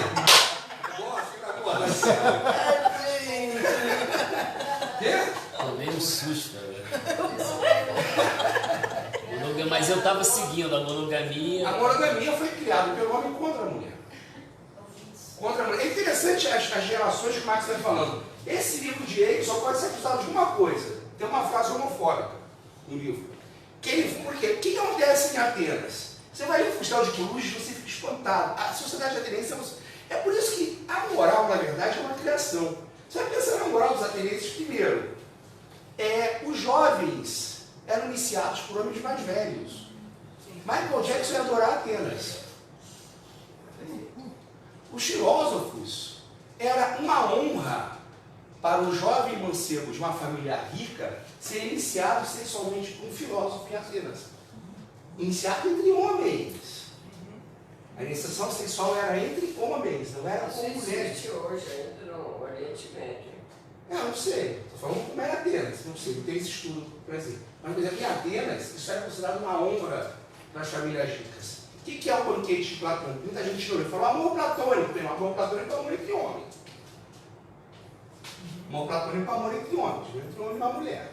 Diotima, o máximo que ela faz é ser Cicerone no banquete. E Platão, qual é o amor sublime que Platão fala? É que Sócrates e Alcibiades se amavam. E Alcibiades vai todo fogoso lá deitar com Sócrates, deitar na cama com ele, doido para Sócrates morder a nuca dele. E o Sócrates amava tanto Alcibiades que não tinha posse sexual, porque ele amava a alma de Alcibiades. Então os dois dormiram e não rolou nada. É isso, de verdade, se quiserem podem ler. O amor platônico, o amor sem sexo, mas o amor entre dois homens. É bem engraçado, até isso é muito engraçado, porque assim, o homem nobre ateniense podia ter relações com seus companheiros, podia ter relações com todas as suas escravas, e a coabitação sexual com a mulher era obrigatória para ter filhos. A única vantagem que a mulher ateniense tinha é se ela ou o marido fosse estéril. Como assim? Vou explicar. Se ela fosse estéril, melhor ainda. Porque a mulher tinha a obrigação de dar filhos ao marido. E o marido tinha a obrigação de fazer filho na mulher. Então, por exemplo, se eu fosse estéril, ou achasse, porque a mulher não quer estéril, que a ideia de sêmen é semente, a semente é do homem. A mulher não concebe, ela recebe o fruto do homem já pronto, é sério. Era essa a concepção, então não existia mulher estéril. Então, por exemplo, se... Qual é o seu nome? Desculpa eu dar um exemplo. Raquel. Casei com a Raquel, só que a Raquel é estéril. E eu não sei. Eu vou lá, transei com a Raquel, ela não teve filho. Ela tem direito de transar com o meu irmão, com o meu primo, ela tem que dar um filho para aquela família. Então a única tendência que tinha liberdade sexual, entre aspas, era estéril. Porque era obrigação da sério, era obrigação. Ó, não consigo fazer um filho em você, então olha, por favor, vem aqui meu irmão, vai lá fazer um filho. Isso era uma obrigação do Estado. Isso não fala que a moral é muito relativa. Sociedade tão complexa que, vamos lá, as hetairas foram as únicas mulheres a terem esses putas.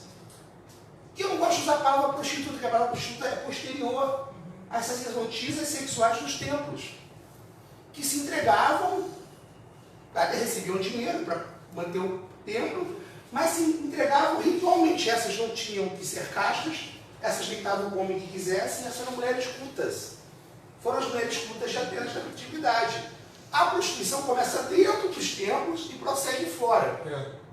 A prostituição na antiguidade, ela vai perseguir os templos. E como ela começa dentro dos templos, com o cristianismo, quando ela é expulsa dos templos, ela fica nos arredores. Os homens iam para os templos para fazer sexo divino. E o mais interessante é, né, as orgias, tanto os bacanais, o nome bacanal é a festa de Baco, e tinha um outro que também deu os gregos. Por que tem bacanal na Grécia? Por uma razão. Ainda tinha uma organização gentílica, um inconsciente coletivo. E aquela organização gentílica cobrava um tributo da liberdade sexual perdida. Então, em determinadas... Por isso que a gente tem carnaval até hoje, carnaval é dança grega mesmo. Em determinados momentos, em determinadas festas, era permitido às mulheres e aos homens também de curtir a liberdade sexual durante aquele período. Era o vale tudo. Isso era religioso, então ninguém podia punir ninguém. Você podia se entregar a quem quisesse, passou o carnaval, ninguém viu nada. Sociedade bem complexa. Bem complexa, mas é só para vocês terem ideia de como essa ideia de família que a gente tem, o fâmulos, está ligado ao escravo. Quem era o fâmulos em Roma, que da onde vem a nossa palavra família? Era o chefe de família, homem, patriarca, primeiro filho homem, eu e ele éramos da mesma família. Só que eu era primogênito e ele não. A primogenitura era muito importante na antiguidade. Eu tinha obrigações com ele, mas a herança era toda minha.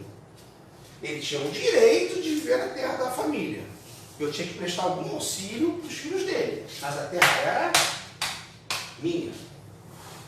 E era o Famos, era aquela comunidade de irmãos, né, agregados e escravos. Não está ligado a uma relação de amor. Irmandade de amor. Não. Uma relação produtiva. Bem interessante o que o Marx está fazendo. E o Marx vai dizer o seguinte, que o amor, como a gente conhece, o amor, a ideia de amor é cavalheiresca, medieval. E qual é a primeira ideia de amor que se tem? Pode surgir o amor numa relação em que a mulher é forçada a casar? Quem é Lancelot? Quem é Genoveva ou Genoveva? Quem é Lancelot? O que o Lancelot faz? O Lancelot mete o chifre no Arthur. Lancelot coroa o rei. Você também é tão machista que todo o seu discurso é cheio de... Que machismo falar que o Lancelot coroou Você o Arthur? fala coalhado de pensamentos machistas. Me explica por quê. É o gozo. Me explica. Não, eu estou perguntando por quê. É o gozo do discurso. Não, peraí, vamos lá. Por quê? Você acabou de falar aí. É o gozo do discurso. Não, porque eu falei que é o amor adulterino. A primeira forma de amor, esteticamente falando, é o amor adulterino. O que isso tem a ver com machismo? Sabe o que o Engels fala? Que os homens são vencedores da monogamia. E as mulheres, isso aqui acho que é feminista pra caramba, as mulheres coroam o vencedor. Qual é a coroa do vencedor? O chifre. As mulheres coroam o vencedor. Os cornudos. Isso é machismo? Calhudos, né? A coroa do vencedor é o chifre. E a grande prova é o rei Arthur. O rei Arthur é o maior chifrudo da história. O que o Lancelot faz? Tinha um ritual. Qual é a grande... Tudo, né? Tinha um ritual. Não era ritual. Isso era feito escondido, porque se o cara soubesse, matava o outro. E matava a mulher. Qual é a grande história de amor? Não é entre Arthur e Genoveva. É entre Lancelot e Genoveva. Os campos de amor, inclusive, dos reis. Quem é Inês? Picasso.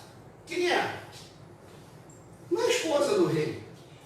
É a amante do rei. Primeira dama do paço. Foi coroada depois de morta. Foi assassinada exatamente por o rei ter a possibilidade de rei ter um filho fora do casamento e ser herdeiro do trono de Portugal. Então o Marcos está mexendo, ele está bombardeando o Engels, está bombardeando a família. Então assim, esse amor que vocês estão cantando é uma mentira. Esse amor não existe. Ele vai dizer que o amor só começa a existir do momento que a mulher é forçada pelo capitalismo a entrar na produção. Que é uma coisa contraditória. O Marx é um pensamento contraditório muito vivo. O capitalismo, por isso que eu falei aquela história. Mas essa pesquisa toda é do Engels, não é do Marx. Essa pesquisa foi feita pelo Marx e o Engels fez o livro. Decidido pelo Engels na introdução. Inclusive tem trechos inteiros do Marx. Eu acho que o Marx tinha visões, sabia? É possível. Ele é muito. Só podia ter visão. Ele não criou 60 anos depois do Marx. A gente não falou. Ele nem criou 60 anos depois do Marx. O Marx fez uma pesquisa em cima do livro do Morgan. Eu digo que o bicho dá de Vamos lá, por favor, gente, eu liguei. O Marx fez uma pesquisa em cima do livro do Morgan e fez várias anotações. O livro é todo do Engels, cheio de anotações do Marx. E ele diz que ele fez o livro em cima das anotações do Marx.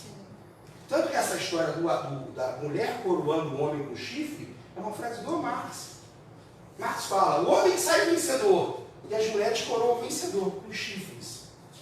E ele fala que o amor, como a gente consegue, o amor cavalheiresco, é o amor adulterino. Toda a poesia provençal, toda a poesia portuguesa, pode pegar, é de amor adulterino. E que o amor, se a gente pode conceber o amor individual, ele vai falar do amor proletário. Se está romantizando o amor proletário, não importa.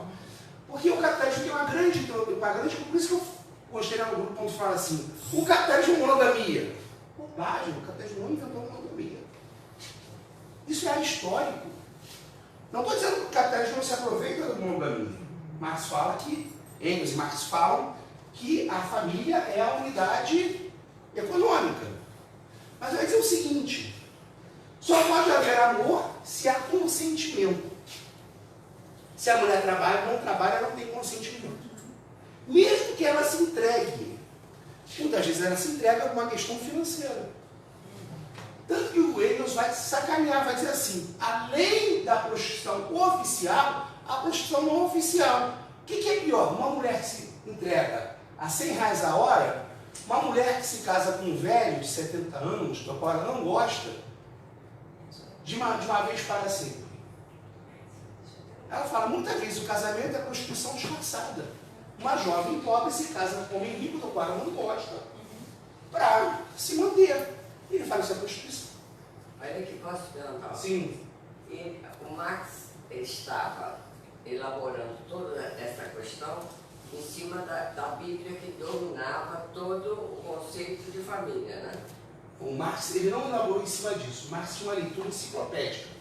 Porque ele vai falar sobre Marx e Engels vão falar sobre a gens Ortesa, sobre a gens em Roma, sobre... Aqui não dá tempo. Sobre a gens na Grécia, vai falar sobre a gens entre os germanos, sobre a gens entre os irlandeses, a evolução da família entre todas essas... Ele não leu só avó. Ele é um cara com uma cultura enciclopédica. Só que ele acha que Morgan foi quem achou a chave. Porque antes eles falavam em casamento, famílias endogâmicas, tribos endogâmicas e tribos exogâmicas. E o Morgan vai dizer, não é nada disso. Você tem uma intricada relação familiar por dentro da tribo, você tem que parar de tribo em tribo para pesquisar. Tio e tia São tios e tias. Mas não é tio e tia como no Brasil. Tio e tia vai depender das relações tribais. Porque tio, na verdade, vai ser o pai. E, por exemplo, na família matriarcal, se tem várias mulheres, todos os filhos chamam essas mulheres de mãe. E essas mulheres que são irmãs têm obrigações com todas aquelas crianças. Então é uma relação muito mais complexa. Não é só o livro do Morgan que ele está estudando. Mas o livro do Morgan é a grande sacada, porque o Marx é darwinista. O Marx está, a partir de Darwin, ele não é darwinismo social como a gente vê. Ele está a partir de Darwin explicando a evolução da humanidade. Ou você volta ao Adão e Eva. Eu quero explicar a família sem se Deus fez Adão e Eva e falou casai-vos, o casamento é indissolúvel. Não, onde é o casamento? O Emerson está falando assim, o casamento vai acabar, vai ser, porque muita gente pensa que é isso, vai ser o vale tudo. Quando vier o comunismo, todo mundo vai poder pegar todo mundo. Ele não fala nada disso. Quando pergunta sobre a família do futuro, ele fala, não sei dizer. Não sei dizer. Por quê? Qual é a grande questão? Olha o que ele vai falar. Primeiro, só podemos pensar em amor individual quando as mulheres forem livres. Se não, as mulheres não são livres, não há consentimento. E a liberdade não pode ser só da vontade da boca para fora, a liberdade tem que ser econômica. A mulher só começa a ter liberdade quando... Olha só que coisa louca e complexa. Como é complexo? Quem emancipa a mulher é o capitalismo. Puta que pariu. Que vem pela liberdade econômica. Sim. A independência econômica é que faz da emancipação. Antes do capitalismo, a mulher não pode ser livre. Só que ela não é completamente livre, porque pelas condições de vida sociais dela, pelas condições deterioradas de vida, por todas as dificuldades que ela tem, nem sempre o consentimento é absoluto. Mas ele vai falar assim, não estou dizendo que está certo ou que está errado. Ele não diz, Ernesto, só pode haver amor de verdade entre os operários. Por quê? Só pode haver amor de verdade entre os operários. Eu sou um fudido. Se a mulher gosta de mim, é maluca. Ou me ama. Ou me ama. É maluco que me ama. Não importa.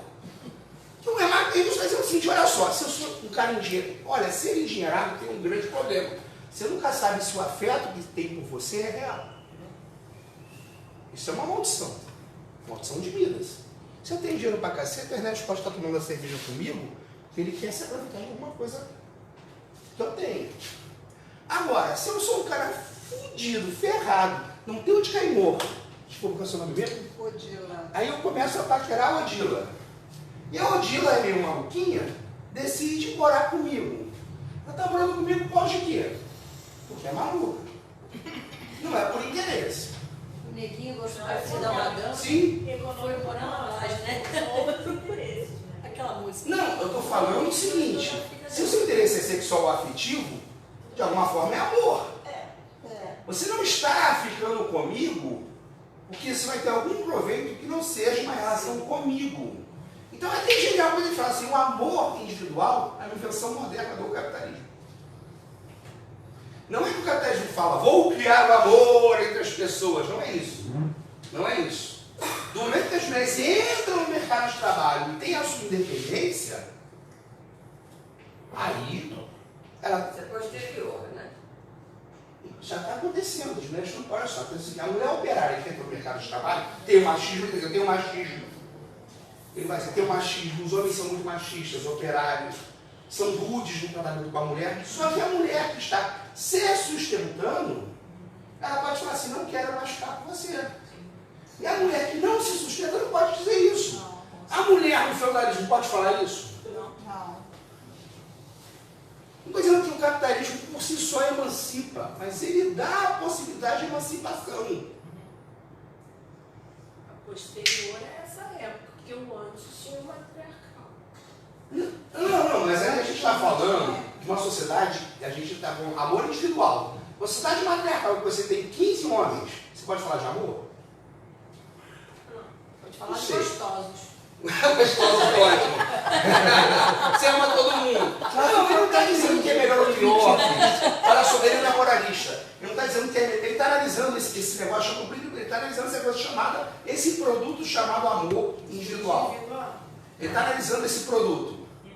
Ele está dizendo que nasce esteticamente do adultério e que, enquanto não houver condições sociais para o consentimento da mulher, ele não existe. Você me deu uma dúvida hoje, né? Por acaso eu estava com um assunto correlato. E aí, se não houvesse herança, se todo o bem gerado fosse gerido por uma entidade, por um Estado... Não, mas aí é a sociedade do futuro. Então, calma. Aí, o que seria, existiria a necessidade de haver um casamento monogâmico? Porque me parece, no primeiro momento, que existe essa questão da herança que você já falou, que aí você tem que, não tem outro, não tinha DNA, o que tinha que se fazer, essa criança sai da mulher, a mulher fica lá e fica do lado. Sim. Mas se não tivesse o que herdar? Não tinha, mas antes disso não tinha casamento. Exatamente porque não tinha o que herdar. O casamento monogâmico está ligado à herança. Ele só nasce depois da herança. Na herança não tem. Ele é uma necessidade econômica. Então, numa sociedade futura qualquer, sei lá, se tivesse um socialismo mais avançado, aí eu coloco a seguinte dúvida. Pode ser que nessa sociedade mais avançada, ninguém queira mais se casar. Se a pessoa quiser se casar também, vai permanecer casado enquanto quiser. Ele chega a dizer o seguinte, olha, a gente tem que casar com casamento e divórcio. Quer ficar junto, fica. Não quer, não fica. Pronto. Mas o Engels não é utópico. Qual a grande sacada do Max Engels, né? Eles não querem ser socialistas utópicos. Como é que eu vou falar da sociedade do futuro? Na sociedade do futuro, eu não sei. Se ninguém é pobre, se ninguém é rico, eu só posso me relacionar com alguém se eu quiser e a pessoa quiser. E quem gerenciaria todos os bens seria o Estado? O Estado, ele faz indústria social, ele fala o seguinte, cara, ele é muito revolucionário em relação a mulher. Esse livro é muito revolucionário em relação a mulher. Ele fala o seguinte, não adianta emancipar a mulher só, feminismo liberal. Vamos empoderar a mulher, e a mulher desempregada. Que horas são? Já está na hora de acabar? Não sei. Você relógio.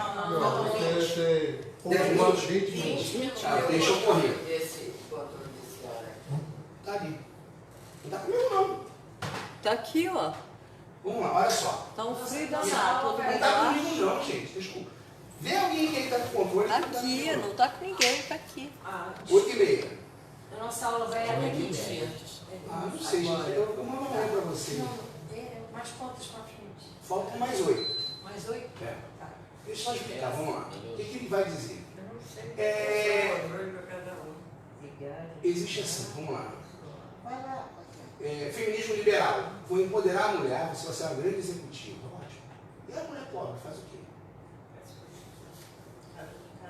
Emancipação. Uma vez eu falei isso numa reunião, a mulher está querendo me bater. Eu falei assim, não adianta a mulher do PT da Zona Sul ir para o ato no domingo e botar a mulher pobre de Guapimirim em casa tomando conta do filho. Mas o marido, o homem dela já foi embora há muito tempo. Gente, já foi coisa. Pode estar ela junto com o marido, como fez o cara do Flamengo.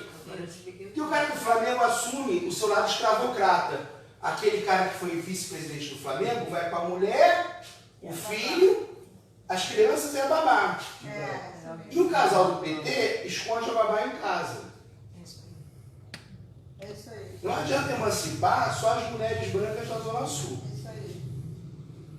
Tem que emancipar todas as mulheres. A Marx está falando de...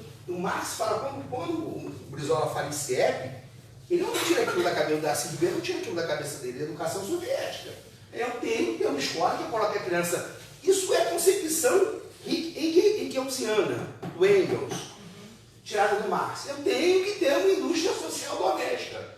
Eu tenho que ter uma escola que pega essa criança às 7 horas da manhã e devolva para a família às 7 horas da noite. Que a mãe saiba que a criança está alimentada, segura, limpa, está estudando, está brincando, está com gente competente, treinada. Isso é concepção socialista. A gente devia se engalfinhar pelo turno único, para emancipar todas as mulheres, não só as mulheres ricas. Pagar 5 mil no São Bento é fácil. A mulher da favela ter isso é difícil. Aquela concepção serve é a concepção socialista. Então esse livro é muito socialista, ele fala em indústria social. Tem que libertar a mulher da escravidão do lar. Eu estava falando de libertar uma mulher. Está falando de libertar todas as mulheres. O Estado tem que tomar conta, porque assim, falar, os comunistas querem tomar as crianças dos pais. Verdade. Mas não quer tomar as crianças dos pais para que as crianças não vejam mais os pais. quer tomar conta das crianças para que os pais possam fazer tudo o que quiserem fazer e quando voltem para casa, tem as crianças limpas, cuidadas, bonitas, sadias. É uma concepção socialista mesmo. Né? Porque essa ideia de pai ser propriedade do filho e educar em casa é a coisa mais reacionária que tem. Não tem nada mais reacionário do que isso. Não tem nada mais reacionário do que isso. E a crítica da direita nesse sentido é que esse tipo de sociedade faz eu lembro, né, falava, faz as crianças ficarem frias em relação à família e não ter nenhum valor, afasta da família. Mas eles fazem isso para os filhos dele, porque eles botam no São Bento. Sim, eu estou falando, eu lembro das críticas disso, né, e que as crianças iam pertencer ao Estado, não pertencer da família, que aqueles filmes da época da... Pode pertencer ao São Bento. Não, mas olha só, gente, olha só, eu estou só brincando. Eu tô de vago, lembra? As crianças não pertencem ao Estado. Gente, olha só. Esquece, eu estou brincando com isso. As crianças não vão pertencer ao Estado. Quando eu falo que vão pertencer ao Estado, é nesse sentido. Eu estou organizado e quero que as minhas crianças tenham segurança. Eu não quero pagar a escola para que só as crianças da classe média tenham essa segurança. A criança estar na escola de 7 horas da manhã às 7 horas da noite é uma questão de segurança para os pais. Sim, em Cuba é assim. Em Cuba é assim, todo país socialista. Sim, enquanto houve socialismo, sempre foi assim. Eu postei há pouco tempo. Gente, fica pelo menos Eu postei há pouco tempo um vídeo de uma escola em Cuba. Eu postei há pouco tempo um vídeo de uma escola em Cuba. E depois as crianças almoçam. E depois do almoço tem um dormitório. Vão deitar 1 hora de sono para descansar. Você vai trabalhar, você vai fazer a sua faculdade, você vai trabalhar o dia inteiro. Você pega seu filho, sadio, cuidado, seguro, leva para casa e convive com ele. Agora, uma coisa interessante, você estava falando dos índios, eu fiquei quieto aqui, mas eu acho que eu já falei nessa turma, foi na outra. Teve uma época aí da minha vida que eu vivi quase 2 meses entre os índios terrenos, em São Paulo, lá quase Mato Grosso, né? Não peguei essa festa que você falou. Poxa, fala a verdade. Tinha um cara barbudo lá, acho que era você. Mas uma das coisas que eu me admirei é o seguinte: as crianças, elas são obrigações de toda a tribo. A criança lá, ela entra numa casa, come, vai para outra, dorme, vai para outra, toma café. E todos são obrigados a vigiar. É obrigação da... Não interessa quem é o pai, quem é a mãe, quem está fazendo. A criança entra onde quiser, vai ser alimentada, vai dormir, vai descansar. Isso é a reminiscência da gente. A gente é a família primitiva. As crianças são obrigação de todos. Então, quando eu falo Estado, na verdade, está dizendo, as crianças são obrigação de todos. Não pode ter órfão, não pode ter desvalido, não pode ter mendigo, não pode ter nada. Essa noite, milhões de crianças dormirão pelas ruas do mundo. Nenhuma delas é cubana. Nenhuma delas é cubana. Isso é uma concepção que está aqui. Agora, vamos falar de Estado para eu terminar falando do Estado. O Estado é criado. O Estado, ele tem uma evolução. Você tem a sociedade, uma ocupação asiática, muita gente confunde com escravidão. O Egito não tem escravidão. Ih, você não pirou, fumou maconha, cheirou cocaína. Não, eu não pirei. Porque você não tem tráfico de escravos, você não tem escravo privado. Todos os escravos são do faraó. O faraó é proprietário daquilo tudo. Na verdade, você tem uma sociedade de castas, em que essa escravidão divina é um outro modo de produção, que é o modo de produção asiático. Se você não entende o modo de produção asiático, você não entende a sociedade de castas indiana, em que as castas têm determinadas obrigações que estão ligadas, muitas vezes, de maneira fossilizada, a uma organização de modo de produção que se estagnou. Né? Que é essa grande questão do Marx, né? Que é a questão de que o Marx ele é muito hegeliano. Então ele acha que, por exemplo, se o capitalismo chegar na Índia, ele vai produzir o desenvolvimento social da Índia também. Inclusive vai acabar com as castas. E nisso ele estava equivocado. Mas eu acho que ele é um cara que acerta 90%, vai errar 10%. Que é a ideia que é uma ideia do Lenin, que é uma ideia do Trotsky, também bate muito com as ideias do Trotsky também. E tem mais um que eu acho que, não sei se é o Rico Ferdi, desenvolvimento desigual e coordenado. O capitalismo convive com formas arcaicas. Ele entra num país, ele só vai modernizar aquilo que interessa a ele. Se ele tiver conviver com a escravidão, ele vai conviver com a escravidão. Se ele tiver que conviver com o regime de caixas, ele vai conviver com o regime de caixa. Se tiver que conviver com a tirania, vai conviver com a tirania. O Marx ainda não tinha essa sacanagem. Arábia Saudita, Iêmen, Emirados Árabes. Ele não tinha, até porque, gente, não dá para acertar 100%. O que não quer dizer muita coisa. Por isso que o marxismo é assim, sem evolução. Desenvolvimento desigual e coordenado, que a gente vai dar na próxima aula. Uma descoberta posterior ao Marx. Por isso que, inclusive, o marxismo vem para a América Latina. E sem isso, você não faz revolução na América Latina, desenvolvimento desigual e coordenado. Você não entende isso. Você, muitas vezes, tem que ter tarefas aqui na América Latina que são diferentes das tarefas na Europa. Nacionalismo na Europa é sempre reacionário. Na América Latina, nem sempre. Na América Latina pode ser revolucionário. Isso aí já é tarefa do Ernesto, que ele vai dar um mini curso aí de marxismo na América Latina. Isso aí para o ano que vem, a gente vai conversar na quarta, né, Ernesto? Então, assim, a história do Estado, o Estado é uma coisa tão autoritária, tão tirânica, que os cidadãos gregos não queriam fazer parte da polícia.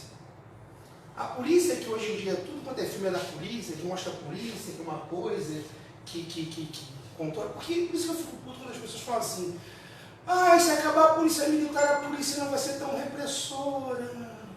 Ah, eu quero uma polícia cidadã. Gente, onde é que é essa polícia? Polícia é órgão, lógico que a gente tem que discutir para diminuir um pouco a tirania dessa polícia. Mas polícia é órgão repressor de Estado. Em Atenas, quando começa a escravidão, nenhum cidadão grego queria ser policial. Porque era considerado uma função abjeta. Só estrangeiros eram policiais em Atenas. O ato de reprimir um outro cidadão ateniense não era feito por um cidadão ateniense. Não existe Estado sem órgão de repressão. Né? Você genial quando ele fala, a polícia não está aí para combater o tráfico. A polícia está aí para dizer para a favela, não desce não. Se descer eu vou dar tiro na cabeça. Olha o Witzel. A identificação das comunidades no Rio. O inimigo público é o pobre. É luta de classes, abertas. Botar a cabecinha, eu dou tiro na cabeça. A nossa polícia é assim, mas nem todas. Nem todas. Olha, eu duvido, sabe por quê? Falam muito da Alemanha, mas no dia que os estrangeiros lá, os imigrantes ilegais, levantaram a cabeça, foi tiro, porrada e bomba. Um dia que na Inglaterra, os guetos... Não, eu ia falar da Inglaterra. A polícia inglesa é educada. Aí um brasileiro, coitado, eletricista, mal vestido, porque entrou no metrô, tomou o tiro da polícia inglesa, que é tão bem educada. Quando teve a rebelião, ela é educada com a classe média inglesa. Quando tem rebelião nos guetos lá da Inglaterra, você acha que a polícia anda assim: olha, meu querido amigo senegalês, você poderia, por gentileza, parar de queimar esse conjunto habitacional? É assim? Como é que é? Mas Aí a polícia... Na França é empalado, rapaz. Gente, meu pai socialista também. Você acha que a tcheca do Stalin era legalzinha? Gente, vamos parar de romantizar. Nossa, eu não estou dizendo que a gente tem que deixar não. Mas vamos parar de romantizar a função policial. Eu fico impressionado com o socialista romantizando isso. É um órgão repressor. Inclusive no socialismo. Você acha que a polícia lá do Fidel, que fica lá, caçando lá os dissidentes, você acha que os caras são caras legais? Não. Eu acho que eu falo ser legais. Não dá pra ser nessa. Não estou defendendo, não, gente. Mas assim, parem de romantizar. Eu fico espalhando as pessoas de vez em quando, olha a polícia.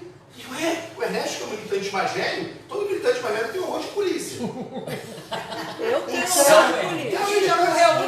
Tem uma militância nossa aí do PSOL que foi fazer passeata com a polícia em Copacabana. Na semana seguinte, descalificaram a porrada dos caras. Na semana seguinte, apanhou. Então, assim, não tem esse romantismo. Polícia é órgão repressor de classe. Órgão repressor de classe. Então, assim, o Estado, o que marca do Estado? O Estado existe como órgão de dominação de classe. No socialismo vai continuar a existir. Só que vai ser invertido. Vai ser um arma de dominação de classe, por exemplo, para acabar com o latifúndio. Chegar na terra do Ernesto Grande latifundiário e falar assim, ó filho, sua terra agora é minha. O que fizeram na Venezuela na reforma agrária? Quem fez a reforma agrária na Venezuela? Você acha que foi por decreto? Chaves assinou um decreto, os caras estão entregando. Não, o exército chegou e falou assim, essa terra agora é coletiva. No Peru, no Vasco Alvarado, né? Vasco Alvarado não é socialista, não. Quem fez a reforma agrária no Peru? O exército. Você acha que eu vim entregar a terra? Ah, eu vou entregar minha terra. Então, gente, assim, menos romantismo, né? A gente entrou muito na cabeça com esse golpe para ficar romantizando. Para terminar mesmo, o que o Engels fala? Numa sociedade futura, pós-socialismo, quando tiver mais classes sociais, a gente pode abrir mão da polícia.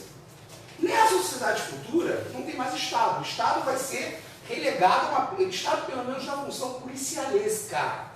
Se não tem mais classe social, se a gente está numa sociedade livremente organizada entre livres produtores, eu não preciso mais de polícia para bater nos outros.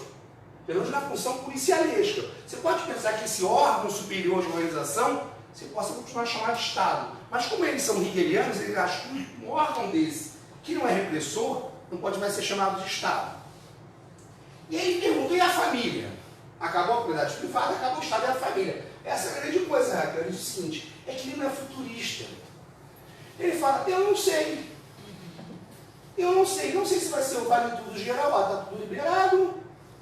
Não tem mais preocupação, porque os filhos são cuidados por todos, tem escola, tem saúde, tem educação. Nesse estado tem uma indústria social grande. Indústria social grande, eu vou querer ficar no pumba rolô. Não quero casar com ninguém, pode até ser que cada um faça o que quiser. Mas não quero casar nunca, quero ficar só no pumba rolô. E quem quiser casar, que case. Só que ele diz o seguinte, não vai ser mais o casamento compulsivo, não vai ser mais o casamento impositivo. Quem fica casado fica, não quer. Beijo no gordo. Se você não tem herança, se você está garantida socialmente, se os seus filhos estão garantidos, não tem mais aquela briga que tem, não, meu Deus, a minha herança, a sua herança, a herança dele. Você tem uma equidade social que não vai mais. As obrigações têm que ser similares para homens e mulheres. Então, lógico, deve haver pensionamento e coisa e tal. Mas fora isso, não vai ter mais a monogamia compulsiva. O Marx e o Engels não são contra a monogamia, como as pessoas pensam. São contra a monogamia compulsiva. Quer ser monogâmico? Ótimo, mas isso não é uma norma. Eles estão falando o seguinte, essa família que parece que é normativa, parece que existiu sempre, né? Até falei da frase homofóbica que ele fala do feio vício da pederastia, do Ganymedes, tem uma frase sobre isso.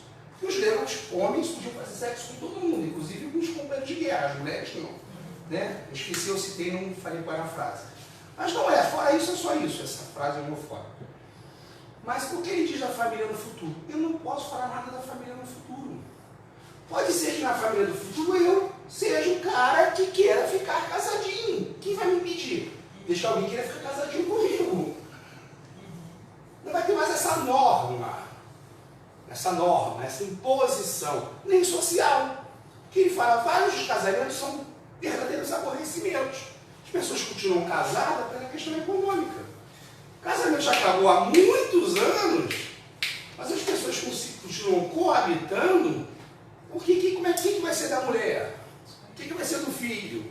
Então, se acaba essa incerteza social, as pessoas têm mais liberdade de escolha. Entendeu, Raquel? Por que ele não quer fazer um futurismo? Porque ele sai de uma crítica e passa a fazer futurologia. Ele fala o seguinte, se não tem mais imposição social, você quer ficar casado há 50 anos? Parabéns. Você quer trocar de namorada de 3 meses? Parabéns. Quer ter 8 namorados? Parabéns. Isso não, nesse ponto o marxismo é muito liberal. Em nenhum momento ele fala que isso é papel do Estado. Existe um viés liberal no marxismo, a gente não conhece, mas o Marx tem um pé no liberalismo. É nessa área. O Estado não tem nada a ver com isso. Depois que o Estado tem garantia, há uma indústria social para que as crianças não estejam abandonadas, para que as mulheres possam ser liberadas. Ponto. O que eu faço na cama? Ele fala isso. Fala, claramente, as mulheres têm que ser liberadas. E só uma indústria social libera as mulheres. Falta de bichinha, pelo amor de Não é só liberada só nesse sentido. Olha só, se eu sou mulher, só eu cuido do filho. Você não tem escola onde colocar meu filho. Se eu tenho certeza sobre o meu futuro. Sou mulher, casei com o André. Virei mulher, casei contigo. Não, Roberto, faz isso não. Estamos casados. Aí eu tenho um filho com você. Tem outras escolhas. Aí eu tenho um filho com você. Só que você paga a escola do meu filho. Você paga o plano de saúde do meu filho. Você é o provedor. E eu não tenho grana. Quando é que eu vou me separar de você? Nunca. É isso que ele está falando. Ele não quer fazer futurismo. Agora, se eu tenho trabalho, você tem trabalho, se eu tenho renda, você tem renda, se eu não dependo de você para nada, se o Estado provê escola, provê creche, provê educação, provê saúde, provê previdência do meu filho, para que eu vou continuar casado com você? Solta você, claro. Entenderam? Entenderam isso? Então não é um futurismo, ele não faz futurismo no livro, ele não faz o futuro. Não são só possibilidades. O que ele fala começou a ser feito de país socialista, para terminar mesmo. A indústria social foi uma realidade. A Zuleide, percebeu, você conheceu, né? Quando você veio lá. A Zuleide disse que chegou na União Soviética, ela ficou exilada na União Soviética. Ela espirrou, tinha 5 médicos. Né? Tinha mais médicos do que gente, como é em Cuba, não é só em Cuba. Cuba é uma loucura. Um médico em cada esquina, isso é indústria social, isso é uma concepção socialista. Tem que ter indústria social. Em Cuba você remédio é mais barato do que água. Isso é indústria social. Se você tem uma indústria social, o seu temor com relação às relações diminui. Tanto que aquele artigo que a Nélia colocou tem muito a ver com isso, que as mulheres da Alemanha Oriental eram mais liberadas que as mulheres da Alemanha Ocidental. As mulheres, em geral, nos países socialistas. Primeiro porque a crença diminuiu, em quase todo o país socialista, o Estado, além de ser ateu, foi ateizante, isso é outra discussão, está certo ou errado é outra coisa. E, como primeiro o aborto era legal, você tinha um acompanhamento médico permanente, tinha planejamento familiar, a mulher ficava mais liberada. Creche. Então, eu posso ficar sexualmente mais ativo, eu tenho mais garantias. Se eu tenho menos garantias, eu tenho que me inibir. Quem fica com a prole? Quem se fode na história? A mulher, sim. Tem o clero também dando pressão. Sim. Então, talvez menos Japão ali, que o Japão tem uma forte conotação católica. Mas na maioria dos países do leste europeu, o Estado ateizante, o Estado ateizante é mais do que ateu, o Estado fazia propaganda do ateísmo, não quer dizer que converteu ninguém, mas era ateizante. Então, a diminuição da pressão na moral religiosa fez que as pessoas se liberassem mais também. Dessa concepção de pecado também. Aí já é com o André, que é psicanalista, com a Moira, não é comigo. Essa concepção de pecado também inibe as pessoas. Ficamos por aqui? Vamos liberar logo. Cai no seu horário. Beleza, então ficamos por aqui. Espero que vocês tenham gostado. Eu falei do livro, da aula de GC, tudo que você queria saber sobre sexo, não tinha coragem de perguntar. Foi mesmo. Um abraço. É verdade.